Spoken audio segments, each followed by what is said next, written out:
Akhirnya setelah 11 jam penerbangan, aku sampai di LAX, Bandara Internasional Los Angeles. Mengagumkan. Aku tidak sabar untuk bertemu ibuku. Kalian tahu, ayahku orang Prancis dan ibuku orang Amerika. Kami dulu tinggal bersama di Paris, tapi kemudian mereka berpisah dan ibu pindah kembali ke sini.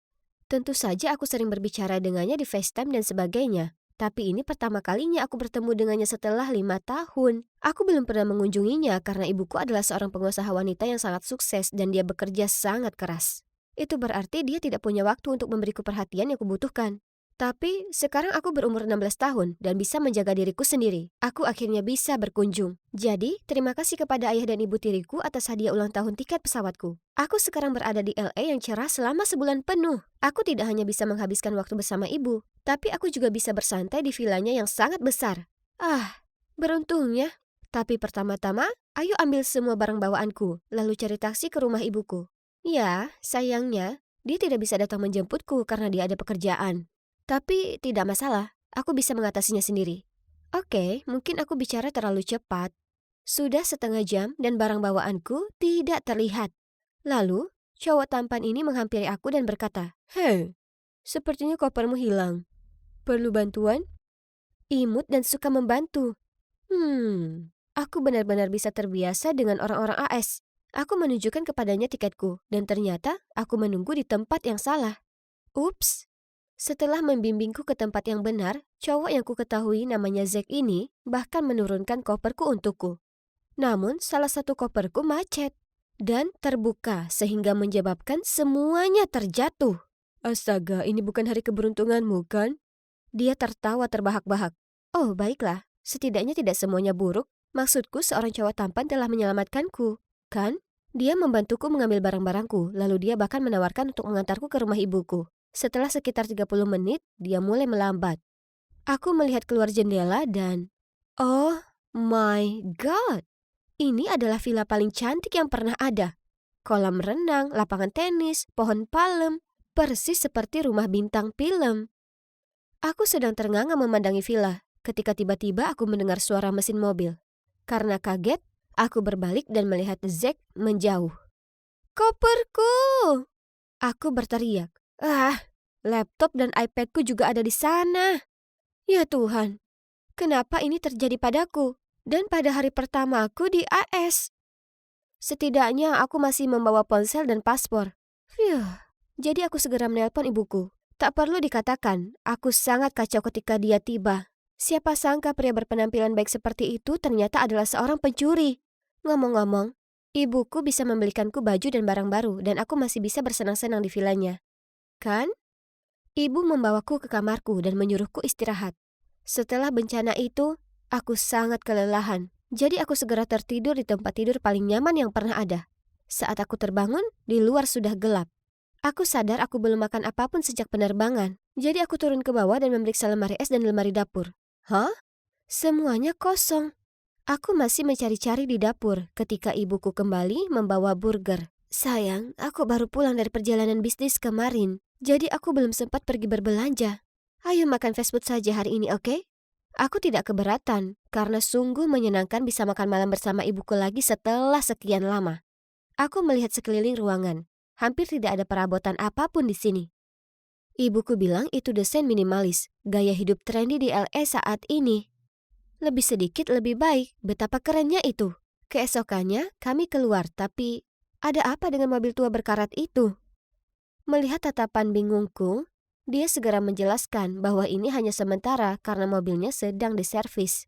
Tapi kemudian ibu tidak bisa membuka pintu garasi. Ternyata biasanya dia punya sopir sendiri, tapi karena aku sudah menempuh perjalanan panjang untuk mengunjunginya, dia ingin menyetir sendiri. Aduh, manis sekali. Pada hari-hari berikutnya, aku dan ibu bersenang-senang di LA. Berjemur di tepi kolam renang, hari spa, berbelanja. Ini jelas merupakan liburan terbaik dalam hidupku.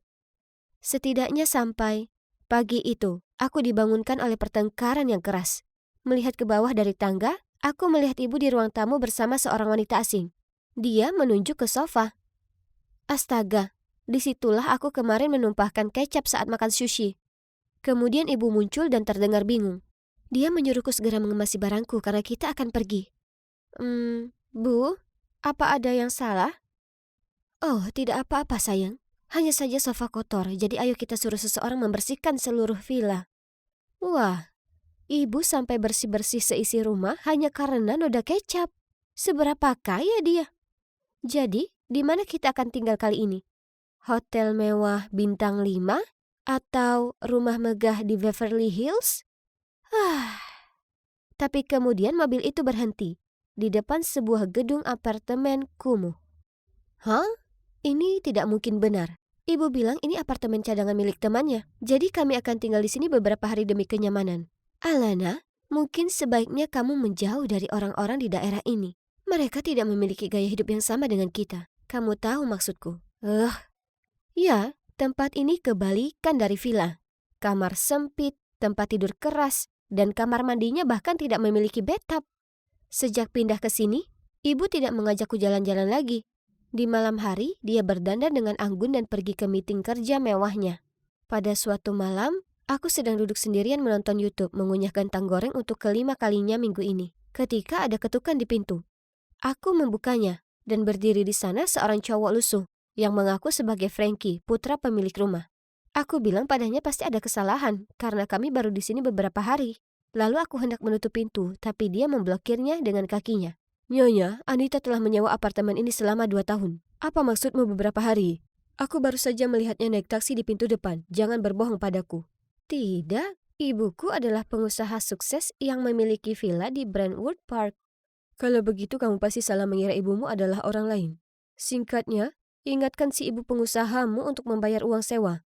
Lalu dia mencibir dan berjalan pergi. Beraninya dia mengatakan itu. Dan kenapa aku terus-menerus menemui orang brengsek?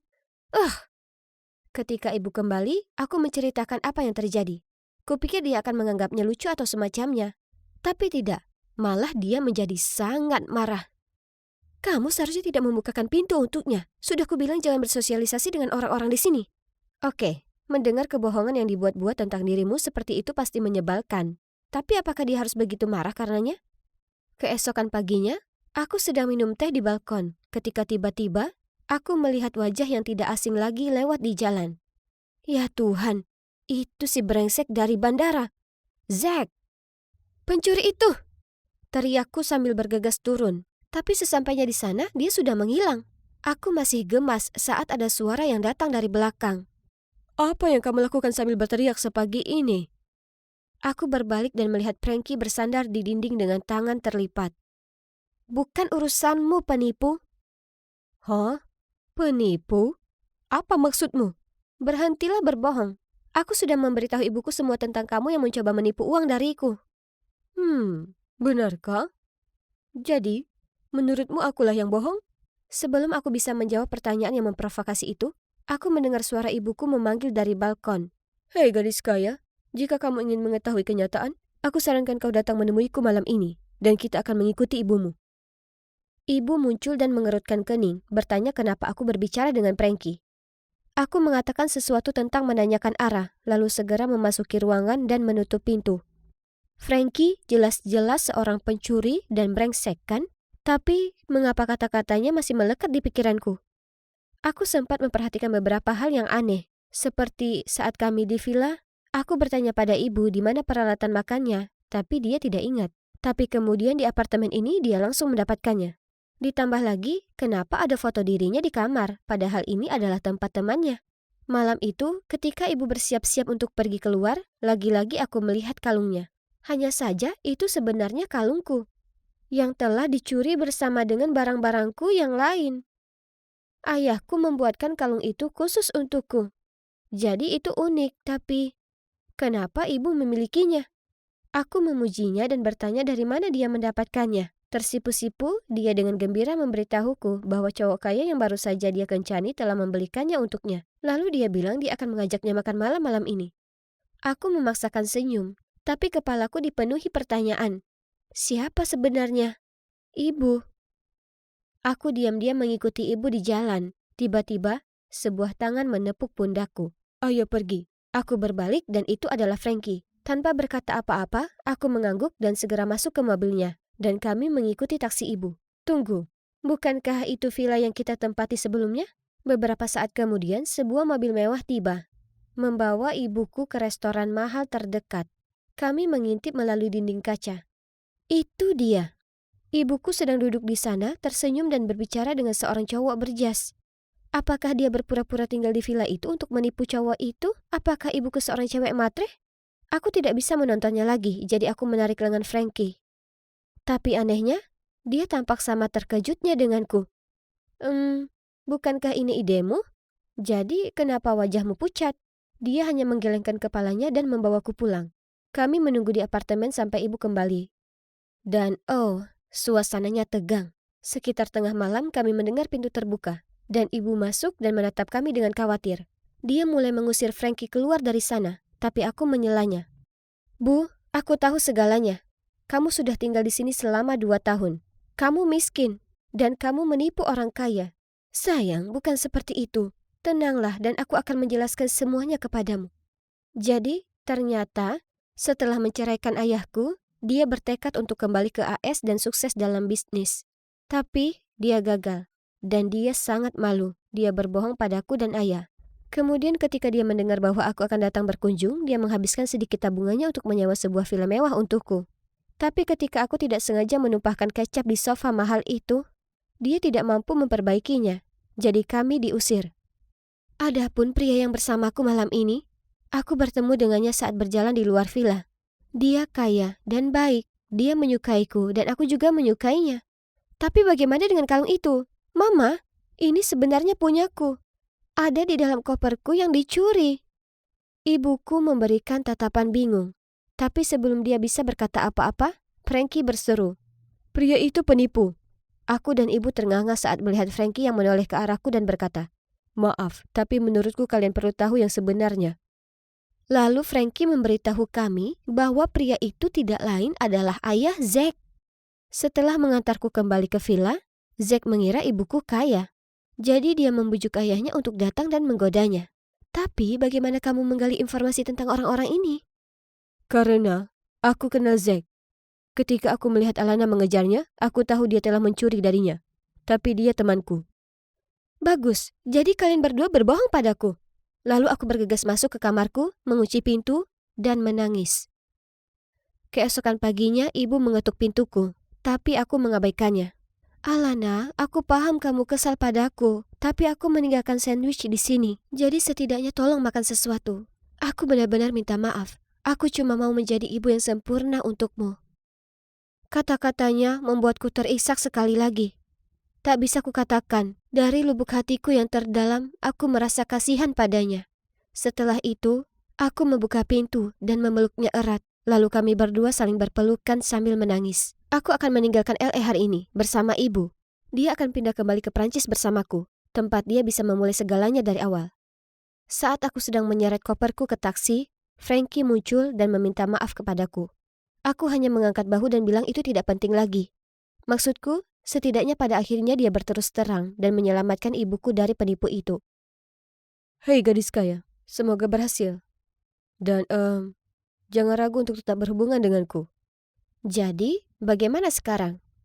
Nah, ibu sudah kembali ke kehidupan Prancis. Dia memiliki pekerjaan baru dan apartemen mewah. Aku pergi dan tinggal bersamanya setiap akhir pekan dan senang akhirnya bisa menghabiskan waktu bersama dia yang sebenarnya. Setidaknya untuk Frankie, iya, kami saling mengirim banyak Snapchat. Jadi, oke, mungkin aku menyukainya. Aku berencana untuk mengunjunginya di musim panas. Semoga perjalananku berikutnya ke AS tidak segila perjalananku yang terakhir. Ayo, ngaku. Kau curi kalungku kan? Mindy menatap kami dan menggelengkan kepalanya. Dia berkeringat. Nah, hanya ada kita bertiga di rumah. Dan jika Andy tak mengambilnya, maka jelas itu kau. Serius, Cass? Kau harus percaya padaku, aku tak mengambilnya. Tapi jelas dia bohong. Karena saat ku geledah tasnya, kalung Cass ada di sana. Cass menyuruhnya keluar dari rumah dan tangis Mindy pun pecah. Kasihan Mindy. Aku sangat ingin menghentikan Cass, tapi dia sangat benci orang lain menyentuh barangnya. Jadi aku diam saja. Kalian tahu, aku dan Cass bagaikan api dengan asap. Kami selalu tinggal di lingkungan yang sama, jadi kami besar bersama dan berbagi segalanya. Iya, hampir semua. Kecuali satu rahasia kecil yang bisa jadi menghancurkan persahabatan kami selamanya andai dia tahu soal itu. Andy, apa yang sedang kau lakukan? Aku mulai tergagap. Ini cantik sekali. Jujur, aku kesal soal Mindy. Aku tak percaya dia akan bertindak seperti itu. Aku tersenyum. Tak tahu harus berkata apa. Maksudku, aku yang mengeksposnya. Tiba-tiba, aku merasa amat bersalah. Tepat di saat itu kami sampai tempat pembayaran. Cash mengeluarkan semua dari keranjang untuk diserahkan ke kasir. Tunggu dulu. Ia berseru. Apa ini? Barang ini barcode-nya robek. Kasirnya membuat keributan beberapa saat dan bahkan memanggil manajer. Aku dan Cash berdiri di sana lama sekali berusaha mencari tahu apa yang terjadi. Cash bahkan mulai menangis, mengira dia akan dituduh mencuri. Setelah sekitar 30 menit, manajer toko datang dan memberitahu kami boleh pergi. Mereka menyimpan barang tanpa barcode itu dan mengantar kami pergi. Phew, hampir saja. Apa? Apa maksudmu? Oh, tidak. Aku hanya lega kita tak jadi dapat masalah. Tapi supaya kalian paham, itu bukan kali pertama kami berada dalam situasi tak nyaman saat berbelanja. Kadang barcode terkoyak, kadang label yang hilang, lalu alarm pengaman akan selalu mati di gerbang. Dan semua situasi ini bukan sekedar kebetulan. Oke, aku harus jujur di sini. Masalahnya, aku punya kebiasaan mencuri. Bukan karena aku tak bisa beli barang, maksudku ayahku adalah pemilik bank, jadi uang bukan masalahnya. Ayahku biasanya membelikan kupon set terbaru tiap bulan, dan kalian harus lihat lemariku. Aku punya semua tas desainer. Aku mencuri karena itu memberiku semacam sensasi yang tak bisa diberikan kehidupan sehari-hariku yang membosankanku. Ayah hanya memberi uang setiap hari, dan tak sekalipun sejenak berpikir kalau mungkin aku ingin pelukan atau apa kabar. Sejak ibu pergi saat aku masih bayi, ayah selalu gunakan uang untuk menjaga ketenangan. Jadi suatu hari saat aku SD, kucuri jepit rambut cewek yang duduk di sebelahku. Rasanya begitu menyenangkan. Aku suka rahasia kecilku. Aku suka drama yang muncul menyertainya. Dan kenyataan bahwa tak seorang pun pernah mencurigaiku. Karena aku gadis kecil yang kaya. Setelah jepit rambut, aku jadi ketagihan mencuri barang kecil dan tak bisa berhenti. Kurasa itu satu-satunya yang bisa kukontrol di hidupku. Jadi terus kulakukan. Dan disinilah aku masih mendapatkan sensasi dari hal itu setiap saat. Dan ya, kalian bisa tebak. Orang yang mengambil kalung di acara menginap Cash tak lain adalah aku, tentu saja. Tapi saat itu, karena sangat ketakutan, kuselipkan kalung itu di tas Mindy dan pura-pura menemukannya di situ. Aku sedang tenggelam dalam lamunan saat tiba-tiba teriakan Alex mengejutkanku. Guys, pulpen unicornku hilang. Kalian tahu yang pulpennya bersinar? Seluruh kelas mendadak gempar. Beberapa teman berusaha mencarinya, sementara Alex berjalan lurus ke arahku. Andrea pasti mengambilnya. Pagi ini saat ku keluarkan pulpen itu, aku dan dia satu-satunya yang ada di sini. Aku mendongak menatap Alex, jantungku berdetak kencang di dada. Ini dia. Tamat riwayatku kali ini.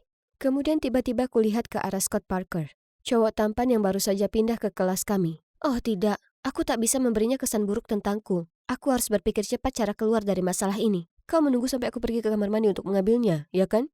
Alex, aku tak pernah melakukan hal macam itu. Lagi pula, aku punya banyak sekali pulpen. Malah kau boleh ambil satu kalau kau mau. Ku keluarkan pulpen berhias berlian imitasi pink dari kotak pensilku dan menyerahkannya ke Alex. Sementara Alex menatap takjub ke pulpenku. Kusarankan semuanya memeriksa loker untuk melihat apa pulpennya ada di sana. Tentu saja, di samping loker itu ada pulpen unicorn bersinar yang dihilangkannya. Tepat depan Scott. Ku ambil pulpen itu dan menyerahkannya ke Alex. Aku sangat kecewa kau pikir ku curi ini darimu. Tapi, tak apa, sekarang ketemu. Alex memerah dan minta maaf padaku. Teman kami yang lain juga menyalahkan Alex karena tak mencarinya dengan hati-hati dan langsung menyimpulkan itu aku. Lain kali, jangan konyol. Andrea itu orang yang baik, lagi pula keluarganya kaya sekali. Kenapa dia mau mencuri pulpen darimu? Aku hanya tersenyum dan berjalan pergi. Tiba-tiba ada suara memanggil dari belakangku. Itu Scott. Dia menatapku dan berkata, "Wah, itu sangat dramatis. Ngomong-ngomong aku Scott. Kau Andrea, kan?" Maaf kalau ini agak terang-terangan, tapi ini nomorku. Maaf? Apa aku bermimpi? Tentu saja aku kirim pesan padanya segera setelah aku pulang. Dia bilang dia sangat kagum bagaimana aku menangani masalah itu. Segera kami ngobrol tiap hari, dan akhirnya dia memintaku jadi pacarnya. Aku senang sekali. Tapi ada satu masalah kecil. Sejak kami mulai pacaran, aku merasa sangat malu tentang kebiasaan burukku mencuri barang-barang. Aku bertekad untuk menyudahi, tapi itu tak akan mudah. Suatu hari Scott datang menjemput dan bertanya apa aku ingin pergi ke toko buku. Toko buku? Tidak, Aku tak mau pergi ke sana. Boleh ke tempat lain saja? Kumohon. Melihatku panik seperti itu, Scott nampak kebingungan. Lalu dia menyarankan kami pergi ke rumahnya menonton film, yang mana aku tak keberatan. Semoga tak akan ada godaan mencuri di sana. Seorang wanita parubaya membuka pintu untuk kami di rumah Scott. Oh, ini Sandra, pelayan kami. Hai Sandra, aku Andrea. Tapi bukannya membalas menyapa, Sandra hanya menatapku dengan cara yang sungguh menyeramkan. Sebenarnya itu membuat bulu kuduku berdiri. Setelah nonton film, Scott dan ibunya mengajakku tinggal untuk makan malam. Ibu Scott, Nyonya Doris Parker, sangatlah ramah, dan kami ngobrol asik. Sementara menunggu hidangan penutup, aku beranjak ke kamar mandi. Tapi saat aku keluar dari sana, hampir saja aku menabrak Sandra. Dia berdiri di sana memandangiku lagi. Oh, maaf. Dia tak berkata apapun, tapi hanya terus memandangiku dengan cara yang aneh ini. Oh ya ampun, kenapa dia memandangiku seperti itu? Esok paginya di sekolah, Scott memberitahuku ibunya baru saja kehilangan cincin yang berharga. Ibunya menyimpan nampan perhiasan di sebelah wastafel kamar mandi, dan setelah mencuci tangannya, dia lupa memakai kembali cincinnya. Setelah makan malam, cincin itu tak ada lagi di sana. Aku menenangkan Scott, lalu beralasan pergi ke toilet. Aku harus berpikir sungguh-sungguh tentang ini. Jujur, aku sudah bekerja keras supaya tak ingin mencuri di rumah Scott. Tapi saat kulihat cincin cantik Bu Doris, tidak. Aku harus cari cara mengembalikannya. Tak ada yang boleh tahu soal ini. Dan aku sudah bersumpah pada diri sendiri bahwa aku tak akan biarkan ini terjadi lagi. Halo, Sa. Hah? Di mana Sandra? Oh, dia dipecat. Nyonya Parker berkata Sandra sudah mencuri perhiasannya. Oh ya, ada yang bisa saya bantu? Oh, tidak. Aku harus mengembalikan cincin ini segera. Kasihan Sandra. Scott turun ke bawah dan berkata dia membuat makan malam. Kulirik dari jendela melihat Bu Doris sedang minum teh di taman. Ini kesempatanku. Aku menyelinap ke kamarnya. Diam-diam berjinjit dan menuju ke kotak perhiasan. Tiba-tiba lampunya menyala. Beritahu aku apa yang kau lakukan di sini. Dengan cepat aku berbalik menjatuhkan cincin itu di lantai. Mindy, kenapa kau ada di sini? Aku sepupu Scott. Jadi kau yang mencuri cincinnya. Aku tak percaya sepupuku pacaran denganmu. Mendengar keributan, Scott dan ibunya lari ke atas. Sementara aku masih kebingungan dan tak bisa bicara. Ternyata kau juga yang mencuri kalung Cash, ya kan? Dia bahkan tak mau bicara padaku gara-gara kau. Aku minta maaf, aku tahu ini tak baik, tapi aku tak bisa menahan diri. Aku sudah merasa sangat bersalah, jadi itulah kenapa aku mengembalikannya. Aku masih berlutut di lantai, kemudian ada tangan terulur untukku dan membantuku berdiri. Aku akan tangani ini. Ayo, kita ngobrol di luar. Ayo. Ternyata Bu Parker adalah terapis. Dia bisa tahu aku punya masalah dan menawarkan membantuku. Kukatakan padanya betapa aku merasa bersalah soal Sandra dipecat, dan aku tanya Bu Doris apa ia bisa menelponnya untukku supaya aku bisa minta maaf. 30 menit kemudian Sandra tiba. Begitu Bu Doris melihatnya, dia minta maaf dan menawarkan kembali pekerjaannya. Tapi, tidak, Bu. Aku adalah orang yang mencurinya dan layak untuk dihukum. Aku minta maaf Sandra, aku sudah mengaku ke Bu Parker kalau akulah yang mencuri cincin itu. Aku tak bermaksud membuatmu dipecat, aku hanya tak bisa menahannya. Kau tak melakukan kesalahan, saya yang serakah, dia tak bersalah. Apa yang sebenarnya terjadi? Jelas aku pencurinya, jadi kenapa dia membelaku? Kenapa kau lakukan ini? Apa kita saling kenal Sandra?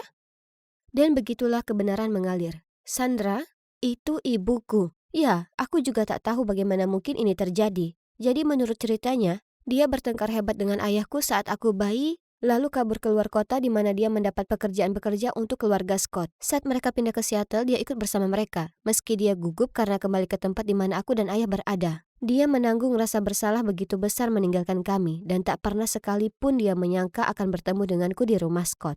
Aku sangat kaget sampai tak bisa bicara. Sudah kubayangkan momen ini seumur hidupku. Dan sekarang, disinilah aku, berdiri bertatap muka dengannya. Dan ia bahkan ambil alih kesalahan demi aku. Tak bisa kupercaya ini. Ibu, aku minta maaf aku mencuri cincinnya. Aku tak percaya ibu sungguh ada di sini. Sayang, kau tak perlu minta maaf. Akulah orang yang akan minta maaf seumur hidupku. Meninggalkan putriku seperti itu. Ibu macam apa aku ini? Bagaimana mungkin kau akan memaafkan aku? Kami berdiri di sana berpelukan yang rasanya seperti selamanya dan aku tahu di saat itu kalau aku tak akan mencuri lagi. Doris mendiagnosaku mengidap kleptomania karena kurangnya kasih sayang dari ibu. Tapi sekarang setelah ibu kembali, aku tak punya alasan mencari sensasi dari mencuri. Aku punya semua yang kubutuhkan di sini. Ada beberapa momen di mana aku hampir mencuri lagi, tapi Bu Doris menyuruhku untuk menelpon ibu segera saat kurasakan dorongan itu. Dan saat ibu mengangkat telepon dan ku dengar suaranya, dorongan itu memudar dan aku merasa jauh lebih baik. Scott dan Kes serta Mindy memaafkanku setelah Bu Doris mendudukkan mereka dan menjelaskan lebih lanjut tentang adiksiku. Sekarang, aku dan Scott masih bersama dan aku bertemu ibu setiap hari di tempat Scott. Ayahku belum memaafkan ibu karena pergi, tapi perlahan. Akhirnya, aku merasa semuanya lengkap dan masalah mengutilku sudah jadi masa lalu. Aku penasaran apa yang membuat Valerie lama sekali. Dia berada di ruang ganti itu lama sekali. Valerie, apa semuanya baik-baik saja di dalam sana? Jangan dipaksa kalau itu tak muat. Tidak, ini gaun terakhir di toko. Aku hanya perlu menarik nafas sedikit lebih lama. Gimana? Ini cantik sekali, ya kan? Valerie berputar. Lalu tiba-tiba, benar. Berusaha muat dalam gaun yang lebih kecil 2 size artinya membuatnya robek jadi 2. Muncul suara cekikikan di sekeliling kami. Wajah Valerie memerah. Buru-buru membayar gaun itu, lalu menarikku keluar dari toko. Kenapa aku ini gendut sekali? Aku hanya ingin merasa cantik saat kencanku. Andai saja aku sekurus dirimu, aku tak akan dapat masalah ini. Kau tahu, jadi kurus itu tak semudah yang kau kira. Yap, kalian tak salah dengar. Jadi kurus itu ada kekurangannya. Pertama, fashion. Mimpi burukku. Aku harus pakai ukuran XS dan semua baju itu masih kedodoran kupakai. Sebenarnya, kebanyakan bajuku dari toko anak-anak. Jadi aku merasa tidak trendy. Saat musim dingin, aku harus pakai berlapis-lapis baju supaya tak mati membeku. Dan di musim panas, aku tak bisa pakai baju cantik karena aku terlihat seperti gantungan mantel. Tak hanya itu, karena aku kurus sekali, orang-orang sering minta padaku lakukan hal-hal yang tak masuk akal. Pernah, aku sedang belajar di kamarku, saat tiba-tiba ku dengar adikku Camilla memanggilku. Dia lupa membawa kuncinya, dan memaksaku memanjat melewati celah jendelanya yang sempit untuk mengambilnya. Serius, aku bahkan tak bisa berkata-kata. Lalu, di kesempatan lain, Valerie membuatku merangkak masuk ke loker kelas untuk membantunya curang saat tes bahasa Spanyol. Sayangnya, guru itu berjalan masuk saat ini terjadi dan memberiku hukuman seminggu lamanya, tentu saja. Ya Tuhan, film No Way Home bagus sekali. Aku sungguh tak bisa pikirkan satu pun kekurangannya. Yap, bagian yang mendekati akhir. Yap, coba tebak. Aku sukses membuat kakiku terjebak di selokan. Astaga, sungguh nasib buruk. Ku coba menarik lepas kakiku, tapi tak berhasil. Tak mau lepas. Di sana panik aku akan terjebak di sana selamanya dan yang bisa temanku lakukan adalah berkerumun bersama dan menanyaiku pertanyaan seperti, Madeline, bagaimana bisa kakimu masuk ke lubang sekecil itu? Wow, itu sulit dipercaya. Bahkan Jaden, teman kutu bukuku, mengeluarkan penggaris dari ranselnya dan mulai mengukur lebar lubang itu.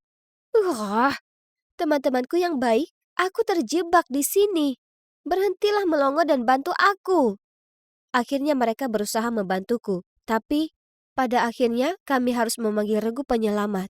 Di titik ini, kerumunan besar mengelilingiku, dan orang yang tak dikenal merekamku. Saat aku akhirnya terbebas, semua orang memandangiku dan menahan tawa mereka. Bahkan Parker, gebetanku, tersenyum. Astaga, ini lebih dari memalukan. Tapi, toh cowok seksi seperti Parker takkan pernah perhatikan kerangka bergerak sepertiku. Jangan berpikir begitu, Maddie. Kau ini sangat cantik. Tunjukkan percaya dirimu ya, kata Valerie sambil menyenggol lenganku. Ku turunkan buku dan melotot padanya. Dan tiba-tiba kulihat Parker berjalan mendekati meja kami sambil tersenyum. Dan, ya, dia bilang dia ingin duduk bersama kami. Meskipun dalam hati aku bersorak, aku masih harus bersikap tenang. Dan, ya Tuhan, apa kalian bisa percaya dia bahkan mengatakan aku ini imut. Setelah hari itu, Valerie terus menyemangatiku dengan mengatakan Parker pasti sudah memberi lampu hijau. Jadi, akhirnya, kukumpulkan keberanian menulis semua perasaanku untuk Parker di kertas. dan menyelipkannya di dalam buku catatannya. Di akhir kelas hari itu, dia mendatangi bangkuku dan meraih tanganku. Yeay! Semuanya baik, bahkan hebat. Hingga suatu hari, ketika kami berdua sedang berjalan romantis melewati Danau Angsa, Parker tiba-tiba menoleh ke arahku dan berkata, "Kau sangat cantik, Maddie. Dan jika kau bisa menaikkan berat beberapa kilo saja, aku bersumpah kau pasti jadi cewek paling seksi di sekolah." Ya, aku tahu. Tapi sulit bagiku menaikkan berat badan. Tak masalah, serahkan saja padaku. Akan kugemukkan badanmu. Kukira Parker hanya bercanda, tapi ternyata dia benar-benar serius. Sejak hari itu, setiap kali kami kencan, bukannya mengajakku ke arena bowling dan bioskop seperti biasanya, Parker akan mengajakku keluar makan. Aku bersumpah sudah kucoba semua restoran di kota kami. Yang lebih mengejutkan, di hari ulang tahunku, Parker bahkan memberiku buket ayam goreng. Romantis sekali. Tapi ini tak mengubah apapun, karena berat badanku masih tetap sama. Parker kecewa saat dia mengintip ke arahku dan melihat timbangannya tak berubah. Lalu ia bernapas panjang.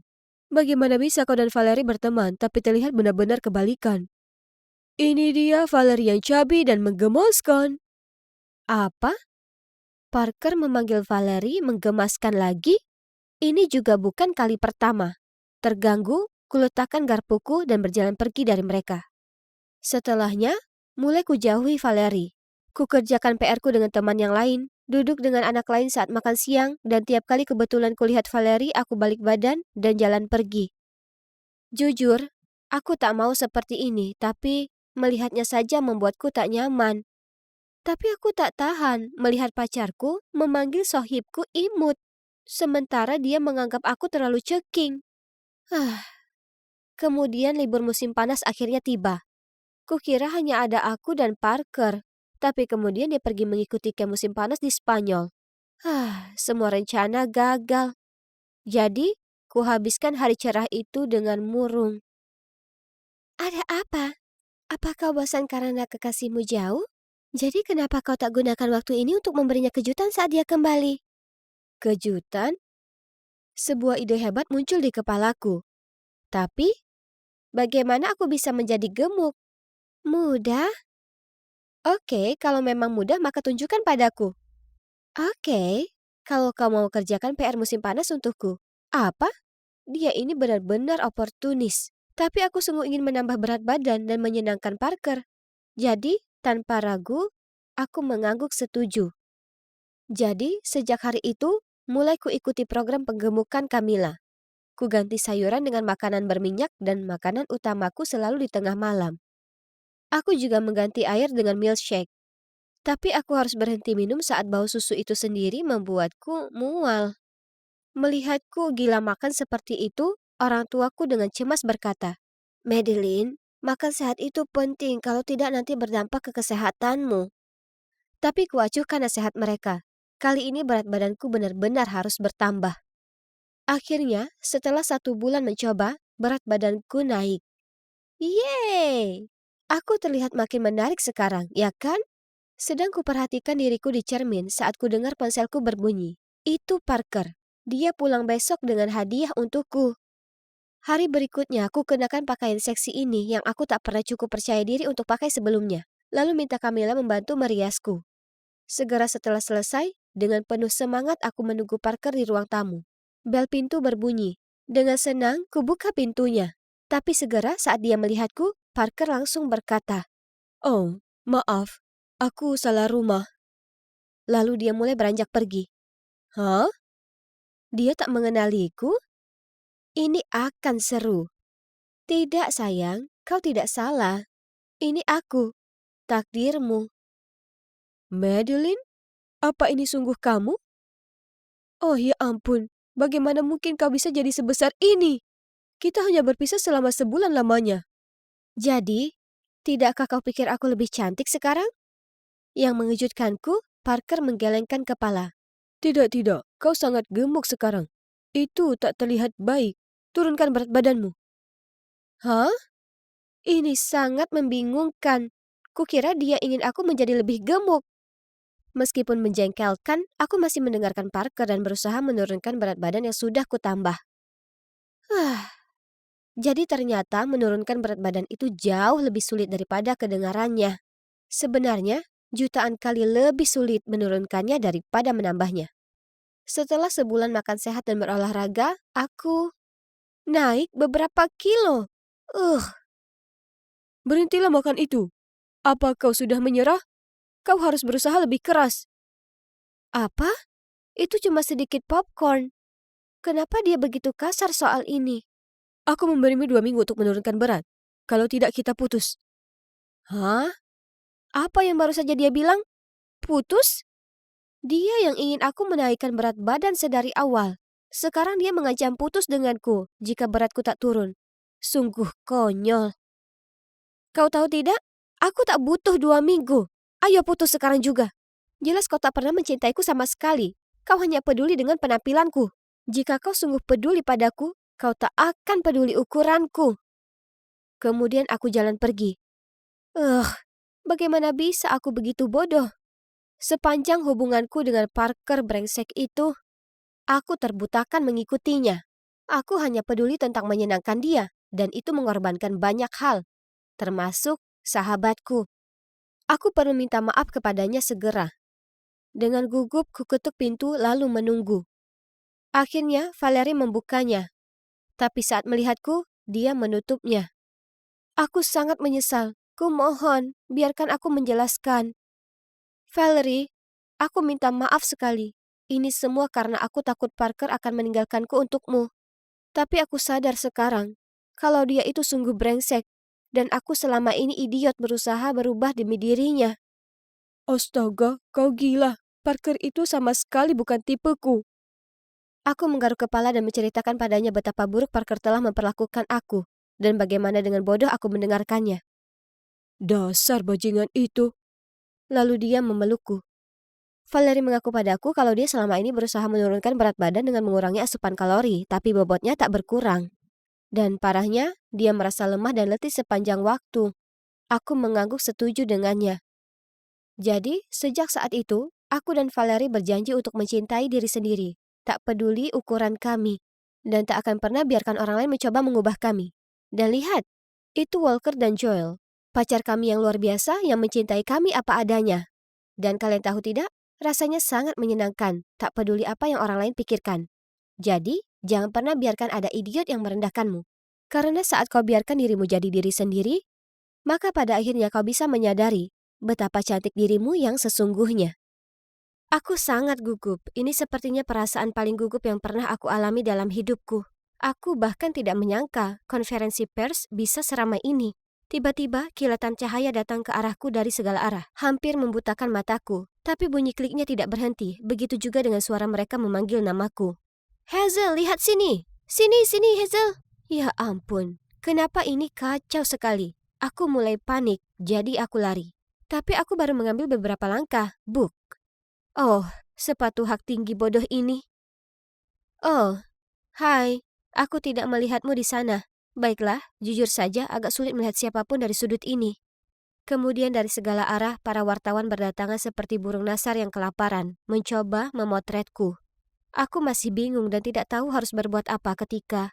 Semuanya, tolong beri dia ruang. Apa kamu baik-baik saja? Robert, ayah angkatku, membantuku berdiri. Permisi, ini pertama kalinya dia menghadiri acara yang ramai seperti ini. Jika kamu tidak keberatan, kami akan membantunya menjawab pertanyaanmu. Phew, aku akhirnya lolos dari kekacauan. Atau begitulah yang kupikirkan. Begitu sampai di dalam rumah, Robert berteriak, Pamela, yang membuatku ketakutan dalam hidupku. Bukankah aku sudah memberitahumu untuk mengajari Hazel sopan santun? Bagaimana kamu bisa membiarkan dia mempermalukan dirinya sendiri di depan publik seperti itu?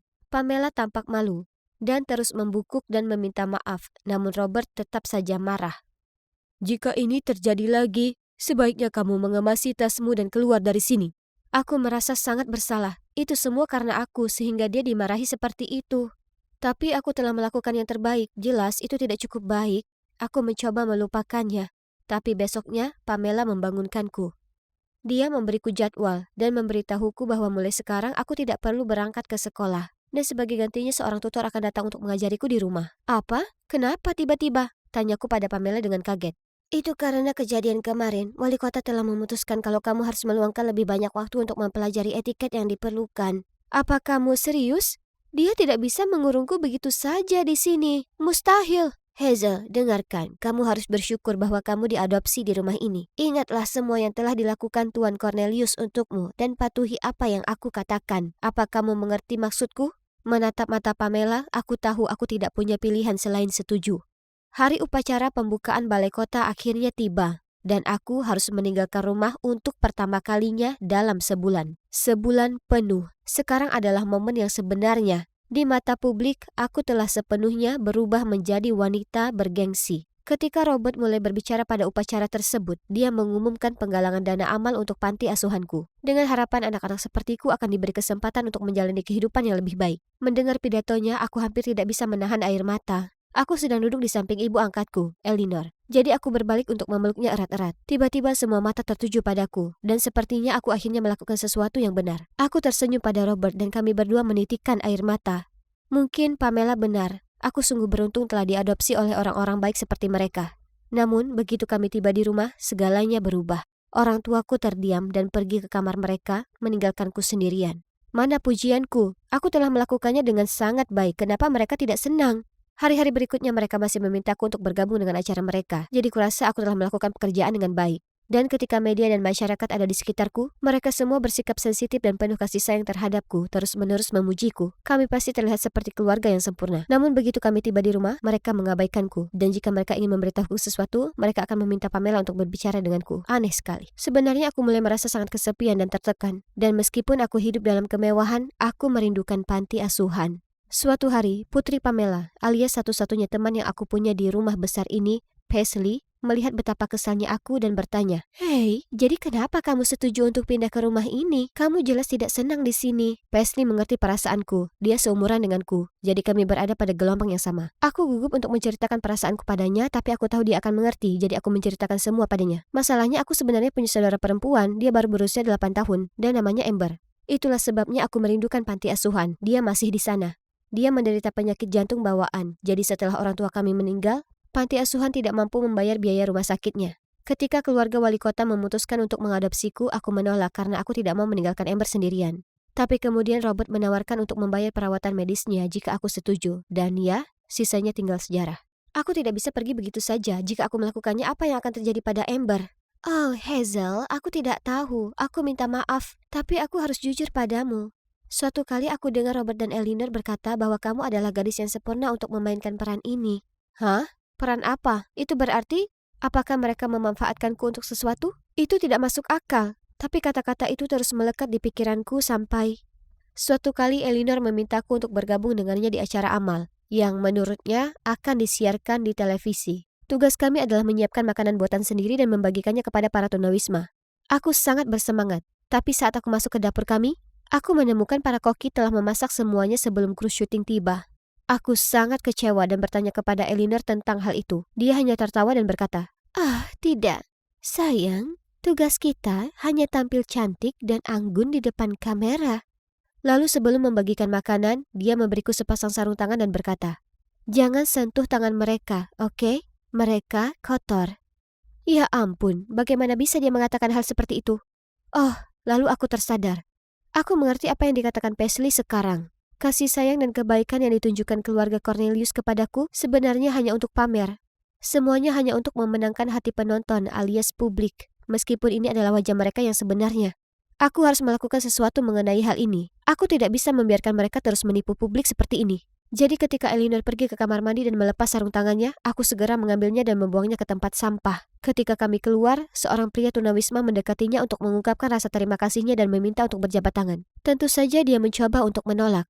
Tetapi pada saat itu kamera mengarah ke arahnya, jadi dia tidak punya pilihan lain selain menyerah. Dan tahukah kalian, pria itu tidak hanya menjabat tangannya, dia bahkan menarik Elinor untuk masuk ke dalam pelukan eratnya. Aku tidak bisa menahan tawaku melihat betapa bingungnya dia. Layani dia dengan benar. Setelah itu, Elinor meraih lenganku dan menyeretku ke sudut yang sunyi. Lalu dia berkata, "Kamu yang melakukan ini, kan?" Aku pura-pura tidak mengerti apa yang dibicarakannya, dan ini justru membuatnya semakin marah. Kemudian pada malam harinya, ketika kami sampai di rumah, Robert sudah menunggu dan berteriak kepadaku, "Kamu sedang bermain apa?" Aku bingung, tapi kemudian Elinor menambahkan, "Jangan pernah macam-macam denganku seperti itu lagi." Sekarang dengarkan baik-baik. Apa kamu tidak merindukan adikmu? Apa kamu tidak penasaran apakah dia baik-baik saja atau tidak? Benar, kamu sebaiknya berperilaku dengan sopan mulai sekarang, Nona muda. Aku sangat terguncang dengan apa yang mereka katakan. Aku bahkan tidak ingin meninggalkan kamarku. Bagaimana jika terjadi sesuatu pada adikku? Lalu tiba-tiba Paisley naik melalui jendela ke kamarku. Begitu aku melihatnya, aku langsung menangis. "Paisley, tolong aku dengan masalah ini. Aku ingin kamu pergi ke panti asuhanku dan memeriksa Amber dan melihat apakah dia baik-baik saja." Beberapa jam kemudian Paisley kembali terengah-engah. "Adikmu, dia tidak melakukannya dengan baik." "Apa? Tapi, bukankah dia sudah menerima uang untuk pengobatan bulanannya?"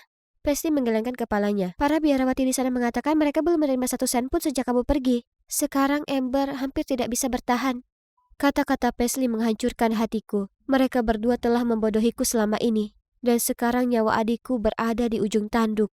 Aku harus menuntaskan masalah ini. Aku berjalan melewati kantor Robert dan saat itulah aku mendengar seseorang berbicara. Penasaran, aku mengintip ke dalam dan melihat sekelompok pria paruh baya duduk mengelilingi meja. Satu pria angkat bicara. "Hei Robert, hari pemilihan akan segera tiba. Apakah gadis kecil itu masih melakukan pekerjaan dengan baik?" "Oh, jangan khawatir tentang dia. Dia hanya anak kecil yang konyol. Dia percaya apapun yang kukatakan padanya, terutama tentang adiknya yang sakit." Robert menyeringai. "Beraninya dia berbicara tentang adikku seperti itu. Aku harus melakukan sesuatu. Aku tidak bisa membiarkan pria kejam ini terus membodohi semua orang seperti yang dia lakukan padaku." Jadi aku mengeluarkan ponselku dan mulai merekam. "Omong-omong, berapa banyak uang amal yang kita dapatkan sejauh ini?" $100.000. Dan ruangan itu dipenuhi dengan pujian.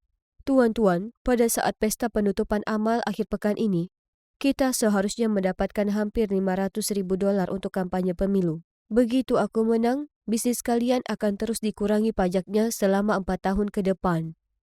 Aku harus menutup mulutku agar tidak terengah-engah. Jadi selama ini dia mengeksploitasiku dan panti asuhan karena korupsinya. Astaga, aku sangat bodoh sekali sampai jatuh ke dalam perangkapnya. Tiba-tiba ponselku berbunyi. "Siapa di sana?" Robert berteriak dan bergegas ke pintu. Oh tidak, karena panik aku berlari, tetapi tidak cukup jauh sebelum aku tersandung dan telepon terlepas dari tanganku. Robert dan anak buahnya menyusulku, mengangkat telepon dan menghapus semua bukti yang aku punya. Mereka bahkan mengambil telepon dariku. Dia menoleh ke arahku dan berkata, "Aku sudah memperingatkanmu, kan?" "Kamu pembohong!" aku berteriak. "Kamu belum membayar sepeser pun untuk pengobatan adikku." Robert mengeram. "Siapa yang memberitahumu?" Tapi yang dia punya hanyalah jawabanku yang terdiam dan tatapan marahku. Marah, dia menyeretku kembali ke kamarku. "Pembantu, bawakan aku kunci kamarnya." Dan kemudian dia mengurungku di dalam. Sampai hari penutupan pesta amal tiba, di mana mereka akan mengumumkan jumlah uang yang telah mereka kumpulkan. Hari itu, semua staf keluar dari mansion. Tiba-tiba aku mendengar pintu dibuka. Karena panik, aku bersembunyi di balik lemari. "Hazel, kamu di mana?" "Oh, itu hanya Paisley." Dia menemukan cara untuk menyelinapkanku keluar dari mansion dan menyuruhku untuk langsung lari kembali ke panti asuhan. Tapi tidak, pertama-tama aku harus mengungkap rubah tua yang licik itu, Robert. Untung saja, sesampainya di acara tersebut, Robert sedang memberikan sambutan. Aku segera berlari ke atas panggung, mengambil mikrofon dan memberitahu semua orang tentang rencana jahatnya. Tapi aku bukan tandingannya. Sebelum aku bisa menyelesaikannya, petugas keamanan menyeretku keluar panggung, dan Robert sudah mengendalikan situasinya. "Hadirin sekalian, aku sangat menyesal atas kelakuan putriku. Alasan kenapa kami memutuskan untuk mengadopsi dia adalah karena dia sakit jiwa. Sejak dia datang ke rumah kami, dia menjadi lebih baik. Tapi, seperti yang bisa kalian lihat, tadi dia sedikit kambuh." Dasar penipu licik, si brengsek ini tidak akan berhenti untuk mendapatkan apa yang diinginkannya. Saat itu, layar lebar di atas panggung tiba-tiba menayangkan video yang aku ambil, mengungkap semua skema Robert dan kaki tangannya. Sekarang dia benar-benar terekspos. Aku memperhatikannya saat dia tergagap. Tidak, ini tidak mungkin terjadi." Tepat pada saat itu, polisi bergegas menangkap Robert dan komplotannya di tribun. Kalian mungkin bertanya-tanya bagaimana kami melakukannya ya? Saat aku berlari melewati lorong, aku berhasil mengirimkan video tersebut ke Paisley. Segera setelah dia menerimanya, dia datang menemuiku dan melihat semua yang telah terjadi. Jadi dia diam-diam berlari ke ibunya untuk meminta bantuan. Pamela kemudian membuat rencana. Saat Paisley membebaskanku dari mansion, Pamela mulai memproyeksikan videonya ke layar lebar. Jenius kan? Sebulan kemudian Robert dan kaki tangannya ditangkap karena penggelapan. Dan tentu saja dia dikurung dalam waktu yang sangat lama. Baik dia maupun Elinor menerima reaksi keras dari masyarakat. Sampai-sampai mereka harus tetap bersembunyi juga. Untungnya, uang amal itu dibawa kembali ke panti asuhan dan sebagian digunakan untuk merawat adikku Amber. Kondisinya jauh lebih baik sekarang. Oh, dan Paisley dan aku masih berteman baik. Pamela telah menemukan pekerjaan yang lebih baik. Dan bagiku, aku kembali tinggal di panti asuhan sampai aku cukup umur untuk pindah. Aku lebih baik bersendirian bersama adikku daripada diadopsi oleh keluarga yang kacau lagi. Ya, ini ada banyak uang lagi yang perlu ditambahkan ke tumpukan itu. Oh, hey, aku Zoe. Seorang lulusan baru yang menjadi pekerja kantoran dengan gaji yang buruk. Aku hampir tidak mampu membayar makanan dan sewa, apalagi memikirkan utang kuliahku. Sebenarnya tidak masalah jika itu hanya aku, karena aku bisa hidup dari mie kuah. Tapi aku juga harus memikirkan Berdi, adik perempuanku. Oh, dia sudah kembali dari sekolah. Zoe, aku menemukan ayah hari ini. Hah? Aku menatapnya dengan senyum masam. Sebenarnya ini bukanlah hal baru. Soalnya orang tua kami meninggal saat Berdi masih balita. Jadi sekarang dia ingin memiliki orang tua seperti teman-temannya. Dia sering berkata padaku, Zoe, kamu seperti ibuku. Tapi Clara dan Polly punya ayah juga. Dan aku menginginkannya. Dia begitu polos sehingga setiap kali dia melihat pria berwajah ramah di jalan, dia bertanya padaku, apakah itu ayahku? Ayo, sini. Bagaimana sekolah hari ini? Ayah sangat tampan dan dia tinggal di rumah besar. Ayo, aku akan membawamu menemuinya. Ya ampun, ini bukan cuma rumah, ini rumah besar. Bingung, aku hendak menanyai Berdi tentang hal ini. Tetapi dia mulai membunyikan bel berulang kali. Sebelum aku bisa menghentikannya, seorang yang tampak seperti kepala pelayan keluar dan dengan senang hati membawa kami masuk tanpa mempertanyakan apapun. Itu aneh. Aku meminum es tehku dan mengamati kemegahan tempat itu, menyerap energi yang kaya. Ketika tiba-tiba seorang pria yang sangat gagah berjalan mendekat. Itu dia, itu ayah. Hah? Ini sangat membingungkan dan melihatnya memeluk orang asing sungguh memalukan. Aku berbicara dengan pria itu untuk mencari tahu apa yang terjadi. Dan rupanya dia bernama Harry dan dia berusia 22 tahun seumuran denganku. Hah? Itu gila, karena dia terlihat dan bertingkah jauh lebih tua. Adapun cerita ayah, ternyata saat Berdi sedang menunggu bus sekolah, ia melihat seorang wanita menjatuhkan dompetnya. Jadi, dia bergegas mengambilnya dan hendak mengembalikannya. Namun wanita itu berbalik, melihat Berdi memegangnya dan menuduhnya sebagai pencuri. Tepat pada waktunya, Harry muncul dan mengaku sebagai ayahnya untuk menyelesaikan masalah tersebut. Kemudian dia membawanya ke mansion dan mengajaknya berkeliling. Jadi itulah yang terjadi. Aduh, dasar adikku. Berdi telah memberitahuku segalanya. Dia adalah anak yang sangat berharga. Aku akan dengan senang hati mengadopsinya. Tidak mungkin. Kenapa tidak? Kamu senang berada di sini, bukan, Berdi? Zoe, aku sangat suka di sini. Aku bisa bermain dengan Oreo sebanyak yang aku mau. Dan sekarang aku punya ayah seperti Clara dan Polly. Tapi aku tak bisa meninggalkannya sendirian di sini. Tentu saja tidak. Kamu bisa tinggal bersama Berdi. Apa? Kenapa orang sebaik itu tiba-tiba jatuh dari langit? Skeptis, aku memberitahu Harry aku butuh waktu untuk berpikir. Dia tersenyum dan menyerahkan kartu namanya dan menyuruhku menelponnya kapan saja. Apa ini? Harry Atkins, putra tertua dari ketua ATLAC Group. Luar biasa. Namanya tersebar di internet sebagai seorang pemuda kaya dan terpelajar. Jika itu masalahnya, maka pastinya ini sah, bukan? Aku tidak mampu membayarnya. Aku dan adikku berhak mendapatkan yang lebih baik dari kehidupan ini. Selain itu, alangkah baiknya jika memiliki tempat menginap gratis, ya kan? Jadi, keesokan harinya, aku pergi menemui Harry dan menawarkan bantuan mengerjakan pekerjaan rumah sebagai bayaran. Harry setuju dan memberikan kontrak yang telah disiapkan. Kontrak? Oke, tapi ada klausul di dalamnya yang mengharuskanku tidak menyebutkan aku adalah saudara perempuan Berdi. Ini agak aneh, tapi sudahlah, tidak masalah. Ini adalah kehidupan mewah baru kami. Tunggu, tapi apakah itu berarti aku juga harus memanggilnya ayah? Jadi, ya, kehidupan baruku dimulai. Dan astaga, itu gila. Seorang pelayan memberikanku sarapan di tempat tidur dan mencuci semua pakaianku. Saking banyaknya membantu pekerjaan rumah tangga. Sebenarnya jumlah pelayan di rumah ini lebih banyak dibandingkan jumlah staf di kantorku. Jadi jelas tak ada lagi yang bisa kulakukan. Meski begitu, Aku ingin berguna, karena mendengar mereka terus memanggilku Nona membuatku merasa sangat malu.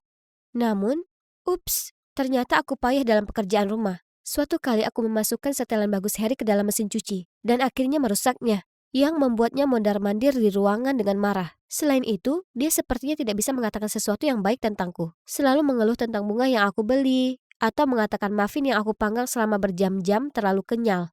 Dia membuang semua barang buatanku karena dia mengira itu sampah. Dasar pria yang kasar. Oh, tunggu, dia bahkan bukan laki-laki. Dia hanyalah anak keras kepala yang tidak peduli dengan perasaan orang lain. Sudah kubilang, kalau bukan karena Berdi dan kontrak itu, aku akan... Tapi itu hanya keluhan kecil. Secara umum, kehidupan kami di sini luar biasa. Berdi sangat bahagia dan melihatnya menjalani kehidupan terbaiknya membuatku tersenyum. Tapi tanpa aku sadari, ternyata ini seperti ketenangan sebelum badai. Badai Rachel, tunangan Harry yang bertunangan sejak kecil. Dia berasal dari keluarga kaya dan karena itu dianggap sebagai aliansi pernikahan yang cocok untuk keluarga Harry. Aku mendengar para pelayan di rumah mengatakan bahwa Harry adalah penerus perusahaan. Jadi ketika dia menikahi Rachel, perusahaan akan semakin berkembang. Begitu dia melihatku, Rachel terus bertanya pada Harry, "Hei, siapa ini? Kenapa dia di sini? Dan gadis ini juga, kenapa ada anak kecil di rumah?" "Siapa wanita menakutkan ini?" Mendengar itu, Rachel menatapku dari ujung kepala sampai ujung kaki. Kemudian bertanya padaku, "Kenapa kamu di sini? Bagaimana kamu kenal Harry? Kapan kamu pergi dari sini?" "Cukup." Sungguh melegakan. Harry turun tangan tepat pada waktunya, lalu menyeretnya ke ruang baca. Rachel mengikuti Harry, tetapi tidak lupa melingkarkan lengannya di lehernya saat dia menatapku dengan ekspresi puas di wajahnya. Hah? Apa yang dia maksud dengan itu? Apakah dia cemburu? Jika itu masalahnya, maka dia membuang-buang waktunya. Sebab, memang benar aku sedang suka seseorang. Tapi itu bukan Harry. Kalian tahu, 1 minggu yang lalu aku sedang berjalan pulang dari toko kelontong ketika aku bertemu cinta dalam hidupku. Tas belanjaku pecah dan soda, kue, dan keripik kentangku terjatuh. Aku sedang mencoba untuk mengambil semuanya tanpa tertabrak ketika tiba-tiba seorang pria muncul dan membantuku. Lalu dia mengantarku pulang. Namanya Markus dan dia sangat ganteng. Setelah itu, kami bertukar nomor dan terus berkirim pesan sejak saat itu. Markus sangat mudah diajak bicara, jadi aku bercerita padanya tentang segala hal. Mulai dari Berdi yang diadopsi hingga fakta bahwa aku sekarang bekerja sebagai pembantu rumah tangga. Dia sangat manis dan baik hati, dan aku merasa bisa memberitahunya apapun. Dia adalah pangeran impianku. Bagaimanapun, kehidupan anehku di mansion terus berlanjut. Satu hal yang pasti, Harry sangat sayang ke Berdi. Untuk ulang tahunnya, dia mengejutkannya dengan perjalanan ke taman hiburan. Harus kuakui, kami bersenang-senang bersama. Berdi mengajak kami naik komedi putar 5 kali, lalu kami beli es krim. Tiba-tiba, aku melihat Harry menatapku dengan aneh. "Apa?" "Ada es krim di bibirmu. Di sini." Dia mencondongkan tubuh ke depan dan dengan lembut menyeka dengan serbet. Saat itu, kerumunan orang menyerbu masuk, dan Harry mengulurkan tangan dan menarikku dan Berdi lebih dekat padanya. Mata kami bertemu, dan ya, kenapa aku merinding, dan jantungku berdebar kencang. Apa maksudnya? Apakah dia melakukan itu dengan sengaja atau tidak? Dan kenapa aku merasakan perasaan aneh ini? Saat aku masih tenggelam dalam pikiranku, Harry menghentikan mobilnya dan berkata dia harus melewati tempat kakaknya untuk mengambil beberapa berkas. Hah? Bukankah itu Markus? Markus? Aku berseru. "Kalian berdua saling kenal?" Aku tidak menjawab, malah mengalihkan perhatianku ke Berdi. Ketika kami sampai rumah, aku terus bertanya-tanya kenapa Markus tidak pernah memberitahu aku siapa dia. Aku kirim pesan untuk bertanya, dan dia menjawab mereka berdua tidak akur, jadi dia tidak ingin aku mengetahuinya. Terlepas dari semua itu, aku begadang semalaman memikirkan Markus. Dan, juga Harry. Bisa dibilang aku bingung tentang segalanya. Kemudian, suatu hari Markus dan Rachel tiba-tiba muncul di rumah Harry dengan membawa banyak barang belanjaan. Rachel mengumumkan bahwa dia sedang membuat kue, karena sebentar lagi dia akan berulang tahun, dan kita semua harus membantu. Oke, aneh, tapi terserah. Aku sedang menyiapkan adonan ketika Markus meraih tanganku yang mengaduk, dan bersikeras membantuku. Tiba-tiba, Harry menyerbu di antara kami. Setelah melihat ini, Rachel menarik lengannya dan menariknya pergi. Mataku membelalak ngeri saat aku melihat adonan itu terbang ke udara dan perlahan-lahan berceceran ke seluruh tubuh kami. Kami berdiri di sana, berlumuran adonan kue, saat kami semua bertukar tatapan kotor. Oke. Jadi setelah pertunjukan kecil itu, menurutku sudah jelas untuk mengatakan bahwa Harry mempunyai perasaan terhadapku. Kemudian ketika Marcus dan Rachel telah pergi, dan aku baru saja mandi, Harry mengetuk pintuku dan tersenyum kepadaku dan berkata, "Zoe, besok ada makan malam keluarga di mana kamu akan bertemu orang tuaku. Jangan khawatir, kamu tidak perlu mengatakan apapun. Sebagai cara mengucapkan terima kasih, aku akan melunasi hutang kuliahmu." Oke, itu aneh, tapi saat ini aku sudah belajar untuk tidak mempertanyakannya lagi. Selain itu, alangkah baiknya jika bebas hutang, dan itu hanya makan malam, kan? Aku ingin memutuskan pertunangan dengan Rachel. Ini pacarku, dan kami sudah punya anak bersama. Apa? Aku hampir berseru, tetapi Harry meremas tanganku untuk menghentikanku mengatakan apapun. Jadi aku duduk di sana dengan ekspresi tercengang di wajahku. Tepat pada saat itu, Marcus dan Rachel menyerbu masuk. "Hentikan aksinya! Ibu, ayah, dia bukan pacarnya. Dan gadis kecil itu adik perempuannya. Dia hanya seorang pembantu miskin." "Ya, benar. Aku sudah tahu selama ini. Akulah yang menyuruh Marcus berpura-pura menyukaimu untuk mendapatkan bukti." Ada apa semua ini?" "Ibu, ayah, menurutku pembohong seperti dia tidak seharusnya menjadi pewaris perusahaan kita. Pikirkan kembali keputusan kalian." Aku tidak mengerti. Apa yang terjadi di sini? Pacar? Anakku siapa? Pewaris dari apa? Aku hanya tahu satu hal, bahwa aku dibodohi oleh kekasihku dan Harry. Aku merasa seperti orang bodoh. Jadi aku langsung meraih Birdie, mengemas semua barang-barangku, lalu segera berlari keluar dari mansion itu. Birdie yang malang dan lugu tampak begitu bingung. Dia terus bertanya di mana ayahnya berada dan kenapa dia tak bisa tinggal bersamanya. Aku mengambil saja sisa tabungan kami untuk menyewa apartemen kecil untuk kami berdua. Kehidupan kembali normal. Surat permintaan terakhir dan sebagainya. Inilah realita hidup kami. Aku tahu itu sekarang. 2 bulan terakhir seperti mimpi. Sudah waktunya untuk bangun. Tapi tetap saja, aku kesal setiap kali aku memikirkan bagaimana Harry telah membodohiku. Aku mencari tahu secara online dan melihat artikel tentang bagaimana Marcus mengambil alih perusahaan, namun akhirnya bangkrut karena pengambilan keputusan yang buruk. Adapun Harry, dia telah mendirikan startup-nya sendiri, dan tampaknya berjalan cukup baik. Namun kemudian pada suatu hari yang cerah, aku sedang dalam perjalanan untuk menjemput Birdie dari sekolah, ketika seseorang yang aku kenal berjalan di sampingku. "Hei, ini hari yang menyenangkan, kan?" "Harry, apa yang kau mau?" "Lihat. Kuakui pada awalnya, aku hanya memanfaatkanmu untuk membatalkan pertunanganku dengan Rachel. Tapi kemudian, aku menginginkanmu dan Birdie dalam hidupku. Aku mencintaimu, Zoe. Ayo pulang bersamaku." Kupejamkan mataku dan kuhirup napas dalam-dalam. Ya Tuhanku, aku gugup sekali. Kalian tahu, ini hari pertamaku sebagai anak magang di perusahaan yang sangat besar ini. Di satu sisi, kegelisahan tak berhenti menghantuiku. Tapi di sisi lain, sebenarnya aku tak sabar untuk mulai kerja di kantor yang profesional dan mewah ini. Punya meja kerjaku sendiri, PC-ku sendiri, dan mengerjakan semua dokumen. Seru sekali. Tapi, ya, ternyata itu tak sepenuhnya seperti harapan. Yang kulakukan di hari pertamaku adalah membuat banyak sekali kopi, membelikan makan siang semua orang, dan terus lakukan printing. Oh, aku lupa perkenalkan timku ke kalian. Yang di sebelah sana itu Queen, tim leader kita. Lalu cewek di sebelah sana itu Severin. Cowok yang duduk di pojok itu Bob. Dan aku adalah Laura yang manis. Lalu, saat ku bawakan lagi kopi dan kue untuk mereka masing-masing supaya kenal lebih dekat, si manajer, Christian, mendatangi departemen kami dan mulai berteriak ke Queen. "Kenapa saya belum terima laporan proyek yang sedang dikerjakan?" "Maaf, bos. Kami agak kekurangan tenaga." "Kekurangan tenaga, hah? Lalu kenapa tiap kali aku lewat kulihat anak magang itu mengerjakan hal yang tak penting? Aku tak pekerjakan dia untuk menunggui kalian. Apa itu jelas?" Lalu Christian menatapku dan berkata, "Kau, anak magang, ke kantorku." Kuikuti Christian ke kantornya dengan perasaan sangat cemas. Apa aku melakukan kesalahan? Lalu tiba-tiba Christian memelukku dari belakang. Aku sangat tersentak sampai langsung kudorong dia menjauh. "Apa yang kau lakukan? Kau tak bisa lakukan itu di sini." "Maaf, Lihat kamu di sini saja membuatku senang sekali. Tapi, kenapa berwajah tegang begitu? Oh, aku tak pernah melihatmu membentak orang lain. Jadi itu cukup menakutkan. Itu? Oh, itu bukan apa-apa.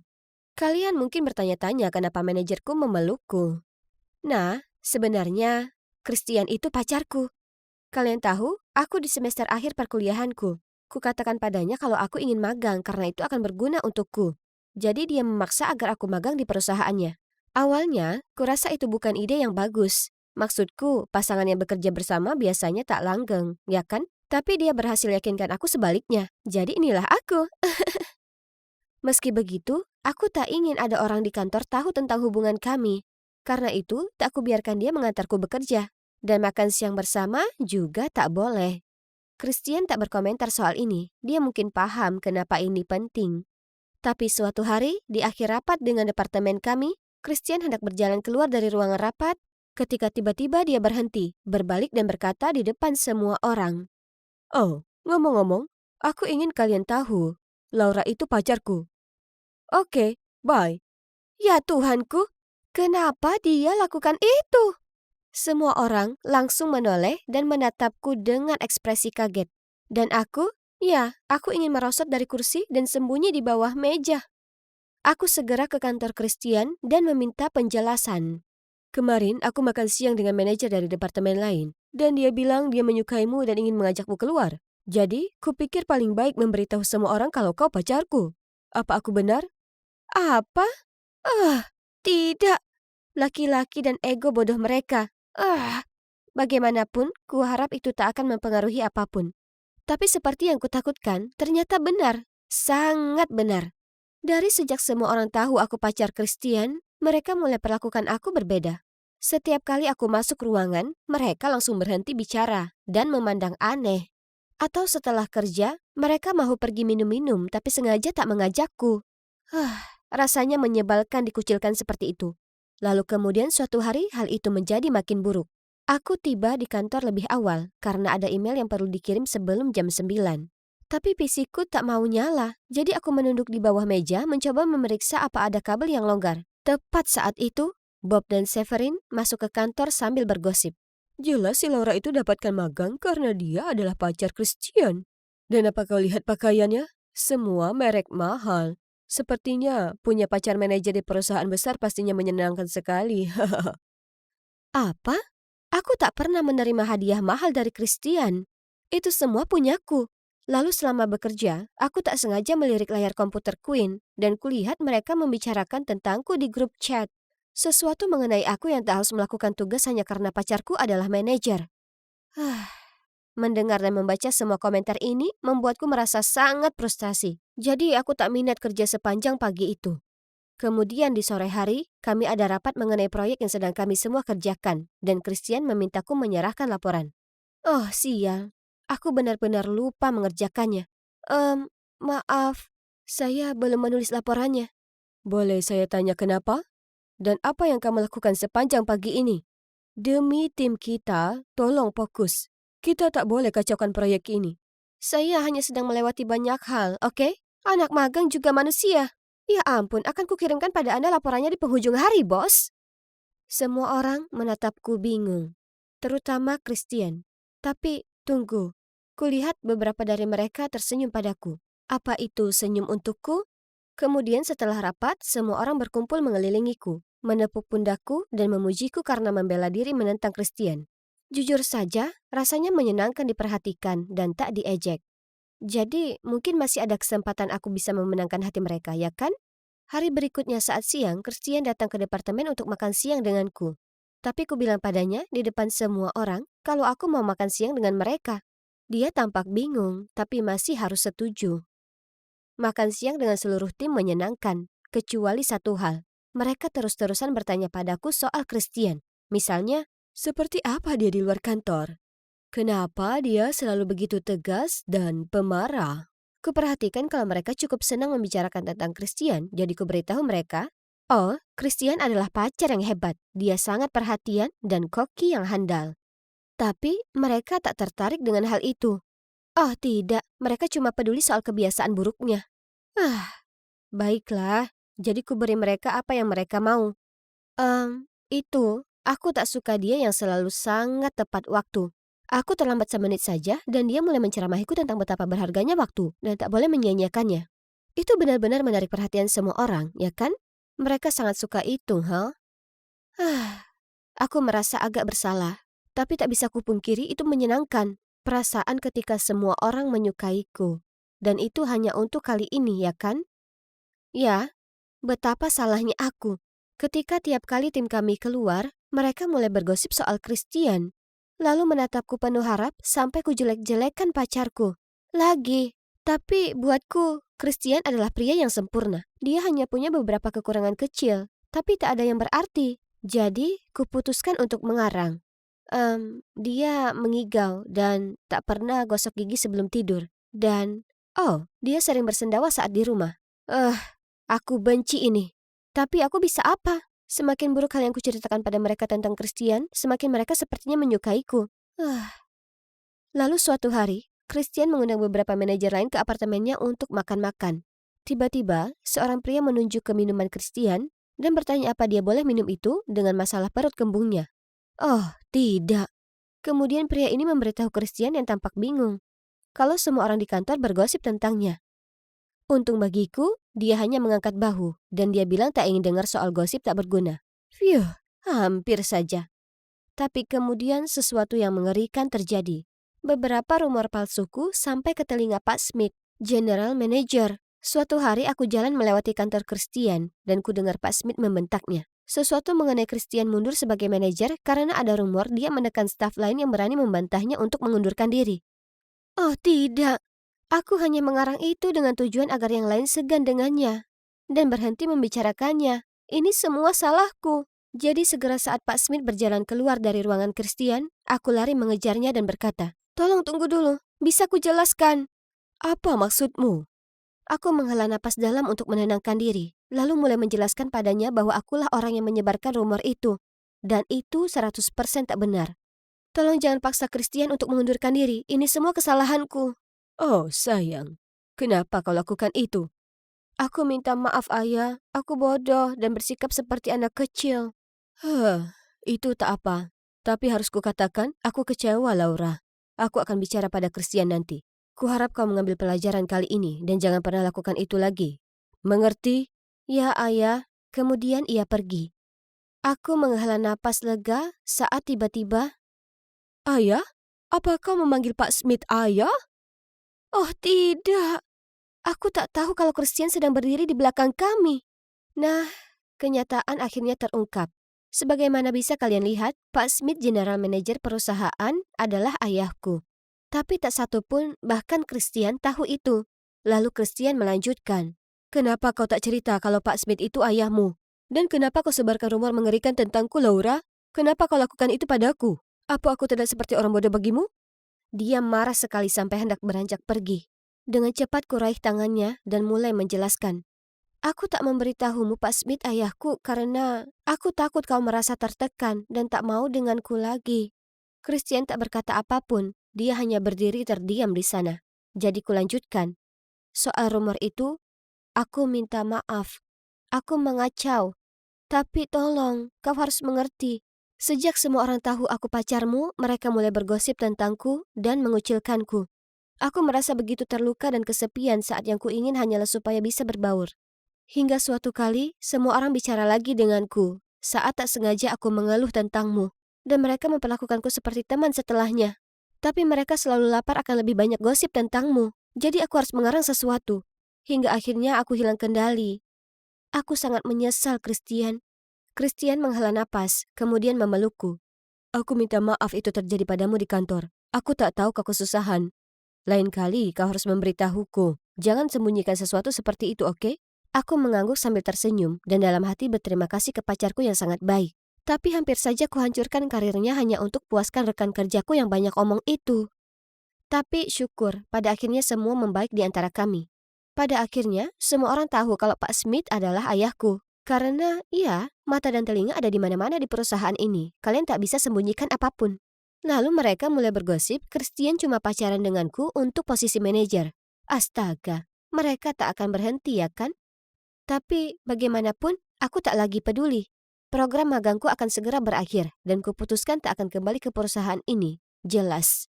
Akan kucari lingkungan yang lebih sesuai. Tapi sebenarnya masa magang di sana mengajariku pelajaran berharga. Bahwa kau tak seharusnya peduli apa yang dipikirkan orang tentangmu dan hindari semua drama kantor itu. Itu sungguh melelahkan. Ini hari pertamaku di SMA. Dan tentu saja, kuatasi dengan baik. Maksudku siapa yang tak ingin berteman dengan orang secantik dan seramah aku? Saat makan siang, aku sudah punya banyak teman baru, dan semua orang berkerumun mengelilingiku untuk mendengar cerita tentang hidupku yang luar biasa. Aku segera jadi sangat populer di sekolah. Aku ini si cantik berambut pirang yang mempesona. Apa kalian tahu bagian terbaiknya? Cowok-cowok mulai memperhatikanku juga. Bahkan kapten tim basket, Mitchell, juga suka padaku. Itu masuk akal, maksudku terang saja. Cowok paling tampan di sekolah akan tertarik dengan cewek tercantik di sekolah. Dan coba tebak, dia mengikutiku di perjalanan pulang saat ini. Terus menguntitku, ha? Tunggu saja. Sepertinya kehidupanku yang baru di sekolah ini akan jadi luar biasa. Nah, Namia, itu bukan pertanyaan mudah tapi kau menjawabnya dengan sangat tepat. Kerja bagus. Lihat kan, tak hanya berparas cantik, aku juga salah satu murid terpintar di sekolah. Para penggemarku bertambah dan bertambah. Sepertinya semua orang ingin habiskan waktu dengan orang sesempurna aku. Di sini aku cerita ke teman-temanku bagaimana pada awalnya orang-orang kadang salah menilaiku. Karena aku berasal dari keluarga yang sangat sukses dan terpelajar. Orang tuaku adalah orang yang kaya raya yang mendorongku untuk terus jadi versi terbaik dari diri sendiri. Dan berusaha keras agar tak mengecewakan mereka. Hei Mia, permisi, tapi kenapa kau tak pernah memakai pakaian rancangan desainer atau menggunakan barang mahal? Dia menatap ke sepatu kets milikku yang terlihat lusuh. Aku mengerti kenapa ini terlihat sedikit aneh, tapi asal kalian tahu, aku berpakaian seperti ini karena orang tuaku menekankan pentingnya bersikap rendah hati. Begitu juga cara hidupku. Kebaikan itu lebih baik daripada kecantikan, ya kan? Kemudian ku keluarkan ponselku dan tunjukkan ke mereka nilai-nilaiku dari sekolah lamaku. Semua orang terkesiap melihatku karena begitu sempurna. Aku dicintai, dikagumi, dipuja. Tapi tentu saja, dengan menjadi sehebat ini, berarti akan ada saja beberapa anak yang iri padaku. Maksudku, kurasa aku tak bisa salahkan mereka. Aku berkilau bagai permata, sementara mereka terlihat kusam dan biasa saja. Suatu kali setelah ujian, segera saat guru beranjak pergi, ada cewek bernama Laila berdiri dan berkata, "Mia curang. Aku lihat dengan mata kepalaku sendiri. Aku juga lihat itu. Dia memeriksa ponselnya saat ujian." Semua orang terkesiap kaget. Tepat di saat itu, ketua kelas Mark berteriak, Hei, berhenti. Kita semua tahu Mia murid yang hebat. Tak mungkin dia curang." Nah, itu maksudku. Laila dan Celia pasti sangat iri karena rencana kecil mereka untuk menghancurkanku tak berhasil. Dan ketua kelas? Dia datang entah dari mana untuk melindungiku. Dia pasti salah satu dari banyak pengagumku. Tapi, maaf Mark, aku ini jauh dari levelmu. Cewek sepertiku butuh laki-laki yang dewasa, kaya, dan tampan. Cowok-cowok di sekolah memang ganteng, tapi mereka cuma anak-anak. Mereka di bawahku. Suatu kali aku sedang buru-buru dan tak punya banyak waktu untuk memeriksa lokerku. Jadi tanpa sengaja aku bawa buku paket yang salah ke kelas. Menyadari kesalahanku, Laila dan Celia langsung ikut campur. Oh, apa ini? Kami kira nona sempurna ini tak pernah mengacaukan apapun. Aku bahkan tak punya kesempatan untuk berkata apapun. Karena cewek bernama Beatrice ini angkat bicara. Hei, hentikan. Siapa sih yang tak membuat kesalahan sesekali, hah?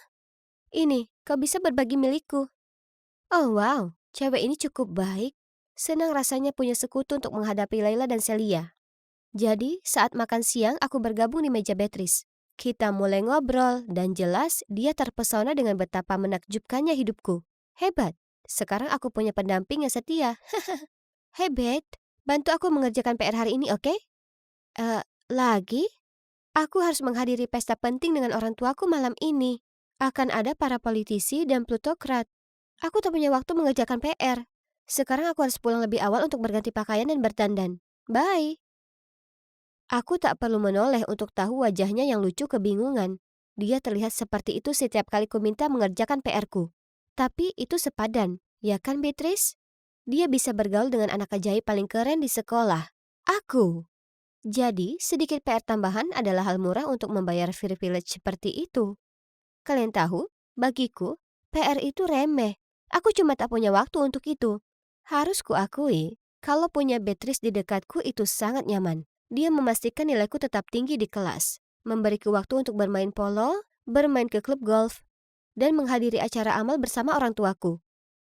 Dia juga membiarkan aku meminjam gaunnya, make-upnya, dan sepatu hak tingginya yang sangat cantik. Teman-temanku mengagumiku, yang asing mengidolakanku, dan guruku memujaku, dan aku punya sahabat yang luar biasa setia. Hidup begitu sempurna. Hingga suatu hari, saat aku sedang melenggang di sepanjang lorong, kuperhatikan ada yang aneh. Orang-orang tak memberiku pandangan memuja seperti biasanya. Sebaliknya, mereka memalingkan muka terhadapku. Hah? Apa yang terjadi? Hei Beatrice, apakah tahu apa yang terjadi? Orang-orang bersikap sangat aneh. Dia hanya mengangkat bahu. Aku tak tahu, kita lihat saja. Ku coba untuk meyakinkan diri kalau ini bukan masalah besar. Tapi tak bisa kuhilangkan perasaan ada sesuatu yang tak beres. Kemudian pada hari itu, ketakutan terburukku terbukti. Saat aku memasuki kelas, Mark mendatangiku dan melambaikan ponselnya di depan wajahku. Permainan yang bagus, Dona sempurna. Ternyata kau ini pembohong besar. Kulihat ponselnya dan melihat postingan panjang dan banyak sekali foto terlampir. Ada judul besar mengatakan, kenyataan tentang Mia si pembohong, dan tiap foto dilengkapi dengan keterangan.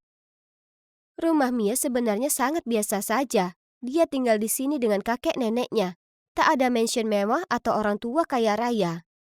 Saat Mia baru saja masuk sekolah, dia berteman dengan semua orang, membual tentang ketenaran, keberuntungan, dan popularitasnya. Aku tak tahu siapa dia, jadi bagaimana jika kita berbagi saja jalan yang sama menuju halte bus? Siapa bilang aku berniat berkenalan dengannya? Transkrip nilai dari sekolah lamanya bahkan bukan miliknya. Dia hanya mengedit namanya di atasnya. Setiap kali dia berdiri untuk menjawab pertanyaan atau mengerjakan tes, dia curang supaya mendapatkan nilai yang baik. Ya Tuhan, semua ini. Bagaimana mereka tahu? Rasanya jantungku tercekat di tenggorokan dan kepalaku berputar-putar. Mataku kabur saat kulihat Laila dan Celia mendekatiku. Aku menatap mereka terkejut. Mia, jujur, kami tak membencimu. Hanya saja kami menyadari ceritamu itu konyol, jadi kami putuskan untuk mencari tahu kebenaran. Itu benar, tapi kau memang benar-benar menutupi jejakmu. Kami tak temukan apapun. Tunggu dulu. Jadi, siapa yang menemukan bukti-bukti ini? Aku. Tepat saat itu, sahabatku muncul, diikuti dengan guru wali kelas. Mia, aku tahu kau pikir aku orang putus asa yang bisa kau kendalikan. Tapi tidak. Aku segera mengetahui semua yang kau katakan itu bohong. Jadi kukumpulkan bukti untuk membuktikannya. Semua orang melongo padaku dengan kecewa. Aku merasa sangat kebingungan karena situasi tersebut. Ini tak mungkin terjadi. Kucubit lenganku. Aduh, itu sama-sama terasa sakit dan nyata seperti apa yang terjadi di depan mataku saat ini. Beatrice melanjutkan, tak baik untukmu hidup dalam kebohongan seperti ini. Kau ini siapa? Gambaran realita mulai membanjiri pikiranku, membuat otakku rasanya seakan mau pecah. Kupegangi kepalaku dan berlari keluar kelas. Saat kubuka mataku, kudapati diriku sedang di rumah sakit. Wali kelas sedang duduk di sampingku dan kakek nenekku juga ada di sana. Mereka semua tampak sangat kecewa. Mia, kepala sekolah sangat marah dan akan mengeluarkanmu. Tapi Beatrice dan temannya yang meyakinkan beliau untuk membiarkanmu tetap sekolah. Apa? Beatrice? Tapi dia orang yang mengungkapku. Menyadari keterkejutanku, guru tersebut melanjutkan. Setelah melihat reaksimu, Beatrice sadar kalau mungkin kau punya masalah psikologis. Jadi dia meyakinkan kami untuk membantu membawamu ke rumah sakit untuk diagnosa.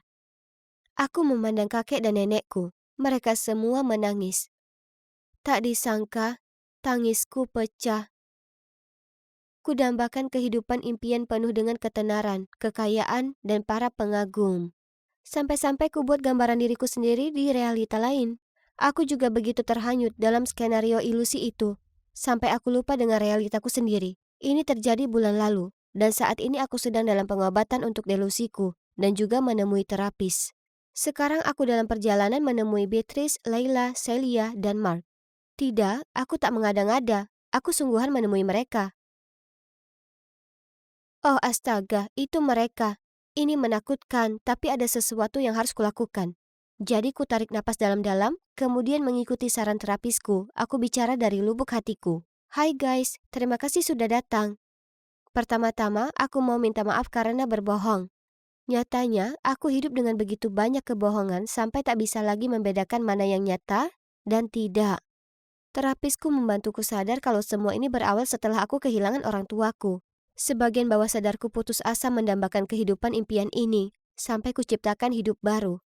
Dengan cara ini aku tak harus terima kenyataan, yaitu orang tuaku telah tiada, dan aku hidup dengan kakek nenekku yang miskin. Setelah selesai bicara, kupandang mereka semua. Setengah bersiap mereka akan memakiku atau apa, tapi sebaliknya. Beatrice tersenyum padaku dan berkata, butuh banyak keberanian untuk datang ke sini dan mengatakan itu. Aku juga minta maaf. Seharusnya aku tak mengucilkanmu seperti itu, tapi aku tak tahu kau sedang sakit. Sama, aku bangga padamu. Aku juga. Aku juga. Sekarang, kapan kita pesan kuenya? Jadi, sekarang bagaimana? Ya, aku masih minum obat dan konsultasi dengan terapisku. Sekarang aku bisa bedakan antara angan-angan dan kenyataan. Dan juga aku kembali bersekolah. Dan para guru serta teman sekelasku semuanya sangat menerima. Lebih baik lagi, aku sekarang punya teman-teman luar biasa yang menyukaiku apa adanya. Dan apa kalian tahu? Ternyata hidup dalam kenyataan sebenarnya tidaklah terlalu buruk. Lihatlah mereka menggoda, sungguh merusak pemandangan. Tapi, jangan salah. Percayalah, ini bukan keluarga yang bahagia. Wanita itu bukan ibuku. Dia Rochelle, pembantu rumah tangga kami. Aku ulangi, pembantu rumah tangga. Tapi sepertinya dia ingin menjadi ibu tiriku. Kami hanya mempekerjakannya karena setelah ibuku meninggal, ayah dan aku berjuang mengatasi kesedihan kami dan juga kecanggungan kami, jadi merapikan rumah tidak menjadi prioritas. Menurutku Rosel adalah seorang pelayan yang baik, tidak dapat disangkal bahwa dia membersihkan rumah dengan sangat baik dan masakannya enak. Namun, baru-baru ini aku memperhatikan bahwa dia selalu memasak makanan favorit ayah. Selain itu, mereka tertawa dan saling menggoda dan terus-menerus saling memberikan tatapan mesra.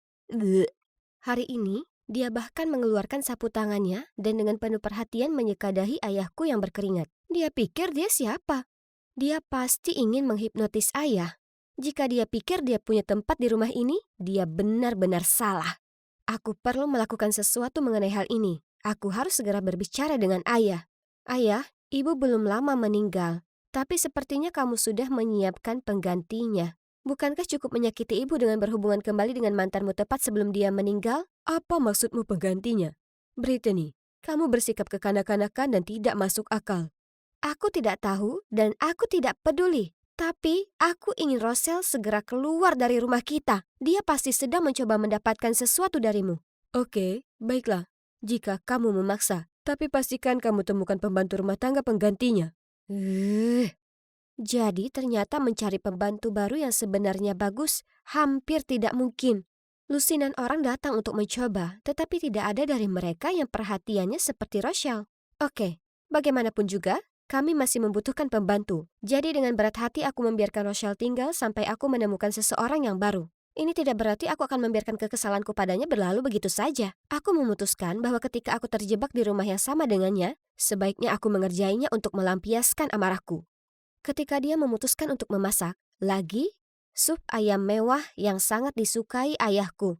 Aku dengan baik hati menambahkan sedikit garam untuk membuatnya lebih gurih. Tapi entah kenapa, ayahku tetap memuji makanan lezatnya. Dia pasti menyanjungnya, kan? Jadi, aku mencobanya sendiri. Apa? Bagaimana bisa dia melakukan itu? Rasanya luar biasa. Di lain waktu, aku meniru trik yang aku lihat di TikTok dengan menempelkan lapisan bungkus makanan di pintu Rochelle, lalu bertindak seolah-olah ada keadaan darurat. Cepat! Opennya mengeluarkan suara-suara aneh, sepertinya ada sesuatu yang terbakar. Rochelle segera berlari keluar kamar dan, mau tak mau aku tertawa terbahak-bahak.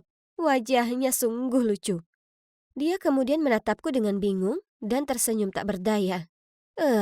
Kenapa wanita ini tidak pernah marah?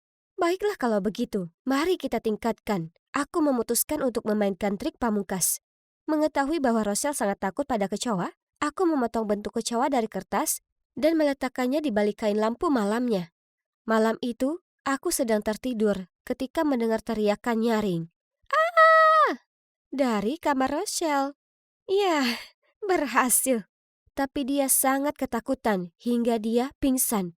Ups, apa kalian tahu hal apa yang paling menyebalkan? Bahkan setelah semua masalah yang kutimbulkan padanya, Rochelle masih tetap sangat manis padaku. Dia selalu menawariku kue dan menanyakan tentang hariku dan hal-hal lainnya. Kurasa dia sedang mencoba memainkan peran sebagai seorang ibu dan aku sama sekali tidak menyukainya. Dia tidak bisa membodohiku. Aku tahu dia hanya menerimaku untuk menyenangkan ayahku. Terima kasih kepada Rochelle, aku bahkan tidak pernah bisa merasa nyaman, bahkan di rumahku sendiri. Namun baru-baru ini, seseorang yang sangat spesial telah datang ke dalam hidupku dan mencerahkan suasana hatiku.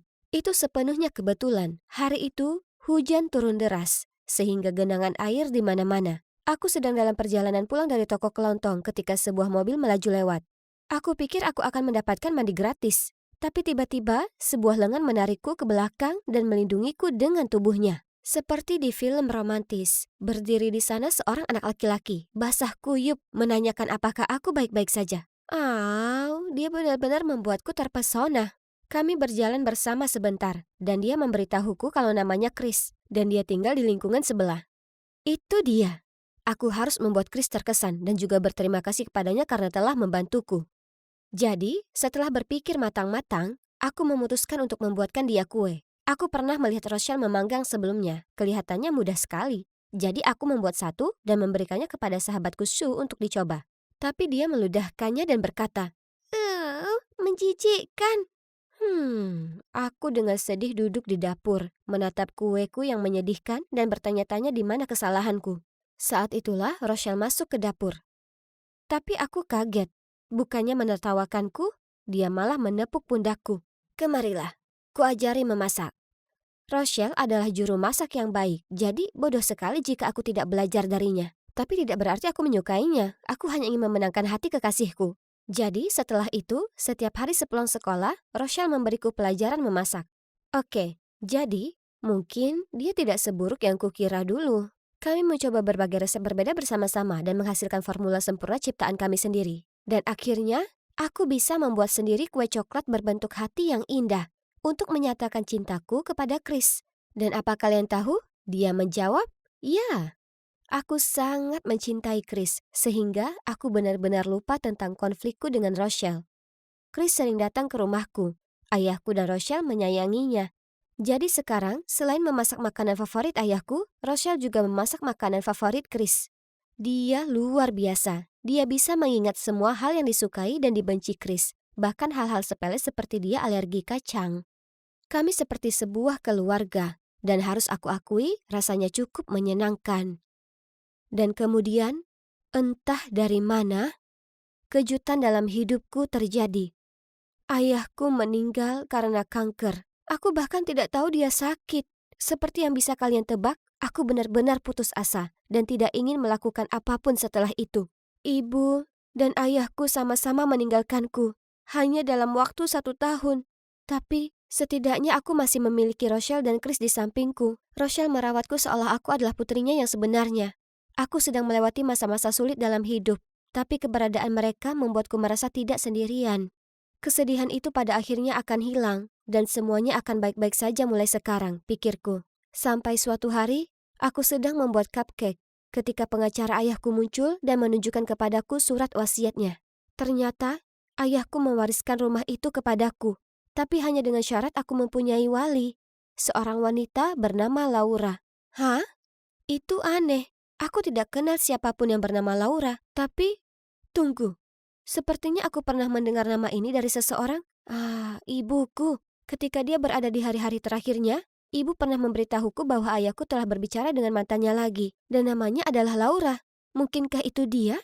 Apa dia serius menjadikan mantannya sebagai waliku? Sulit dipercaya. Aku harus menyelesaikan masalah ini sampai tuntas. Tapi bagaimana aku bisa menemukan misteri Laura ini? Aku tidak punya keluarga, selain Paman Colin, yang tinggal di Perancis.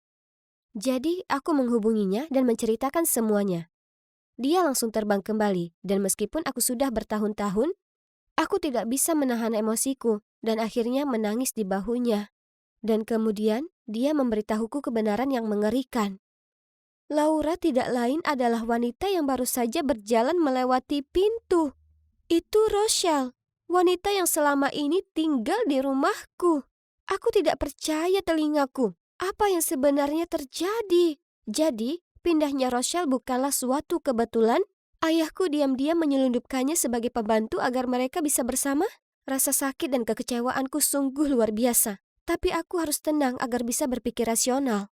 Aku tahu aku harus pintar dan mengungguli Rochelle dalam permainannya sendiri.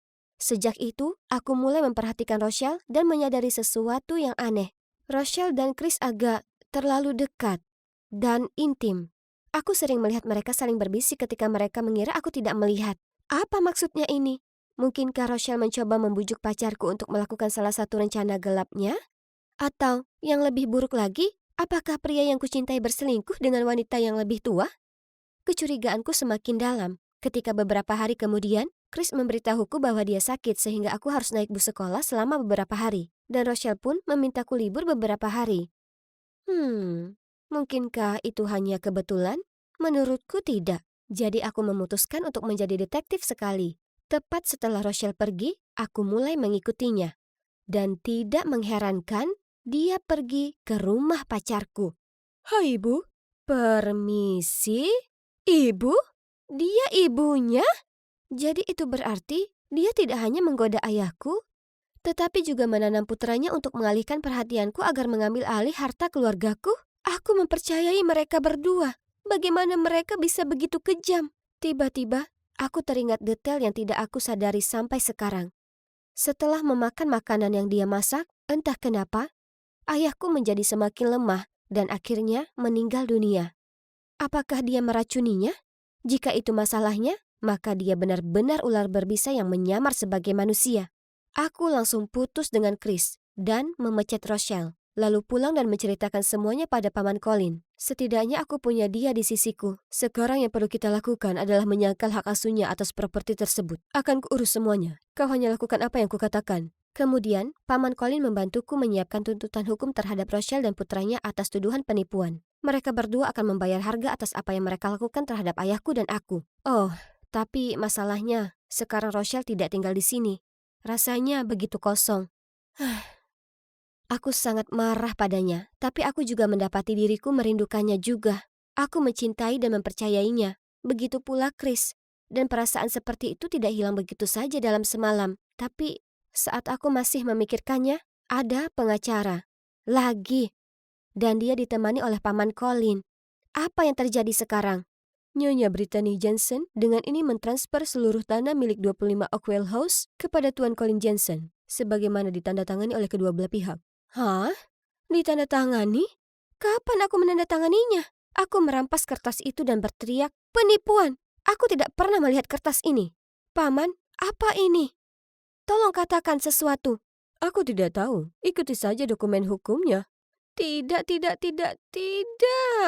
Jadi Paman Colin hanya berpura-pura peduli, padahal sebenarnya dia hanya ingin menipuku agar menandatangani kontrak rumahku? Ya Tuhan, coba pikirkan.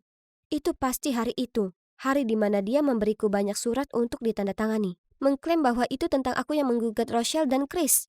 OMG, penipu yang berbohong. Saat itu aku sangat kesal sehingga aku hanya membaca sekilas halaman pertama tanpa melihat halaman berikutnya. Aku terlalu ceroboh. Mulai besok, Nyonya Brittany Jensen harus mengembalikan semua aset kepada Tuan Colin Jensen. Kamu punya waktu 24 jam untuk bersiap. Aku mencoba meneriaki pamanku, dan kemudian aku mencoba mengajaknya bicara tapi dia tidak peduli. Dia hanya menyeringai padaku dan memberitahuku bahwa dia hanya mengambil apa yang menjadi haknya. Pria yang keji. Jadi sekarang, aku tidak punya apa-apa lagi. Aku diusir dari rumahku sendiri dan ditipu oleh pamanku sendiri. Entah kenapa, tanpa sengaja aku melewati rumah Chris saat dia membuka pintu untuk mengambil kiriman dan mata kami bertemu. Aku berbalik dan mulai melarikan diri, tetapi Chris menyusulku dan meraih tanganku. Bahkan setelah perlakuan burukku terhadap mereka berdua, Rochelle dan Chris masih mengundangku masuk dan membuatkanku makan malam. Dengan malu-malu aku memberitahu mereka apa yang terjadi. Lalu Rochelle menceritakan semuanya padaku. Ternyata ayahku mengetahui bahwa dia mengidap kanker beberapa waktu yang lalu. Namun dia tidak memberitahuku karena dia melihat betapa sedihnya aku setelah kehilangan ibu. Dan dia takut aku akan terlalu khawatir. Rochelle melihat kesehatannya memburuk dan mencari tahu apa yang salah. Jadi dia menawarkan diri untuk merawatnya karena dia masih peduli padanya. Tapi sebagai teman, tidak lebih. Mengenai surat wasiat, ayahku sangat memahami Paman Colin dan dia tidak mempercayainya. Jadi dia memberikan hak asuh kepada Rochelle. Namun tak disangka, pada akhirnya, dengan bodohnya aku tetap terjerumus ke dalam perangkapnya. Mengenai Chris, aku benar-benar tidak tahu kalian berdua mengenal satu sama lain sampai kamu membawanya ke rumah. Tapi saat itu, aku tidak mau mengaku bahwa aku adalah ibunya dan mempengaruhi hubungan kalian. Maafkan aku, Brittany. Brit, tolong tetap di sini bersamaku dan ibu. Kita akan melewati masa sulit ini bersama, oke? Benar, sayang. Apapun yang terjadi, kami tidak akan pernah meninggalkanmu. Aku minta maaf. Aku salah memahami kalian berdua. Tidak apa-apa. Semuanya akan baik-baik saja mulai sekarang. Kamu tidak perlu melakukan ini sendirian. Ya, setiap manusia punya harinya masing-masing. Ini tidak salah. Hidupku kini tidak seperti kehidupanku yang kaya sebelumnya. Tapi aku memiliki sesuatu yang tidak dimiliki oleh pamanku yang licik dan rakus, yaitu orang-orang yang mencintai dan peduli padaku. Apa yang dilakukan pamanku salah, dan Rochelle serta Chris membantuku mengajukan kasus hukum terhadapnya. Untuk saat ini, aku masih belum menyerah pada passionku dalam memasak, dan masih berlatih dengan masterku setiap hari. Dan tahukah kalian, aku baru saja memenangkan hadiah pertama di kompetisi memasak kota. Benar, sebaiknya aku pergi, karena aku punya rencana memasak besar untuk Rochelle dan Chris.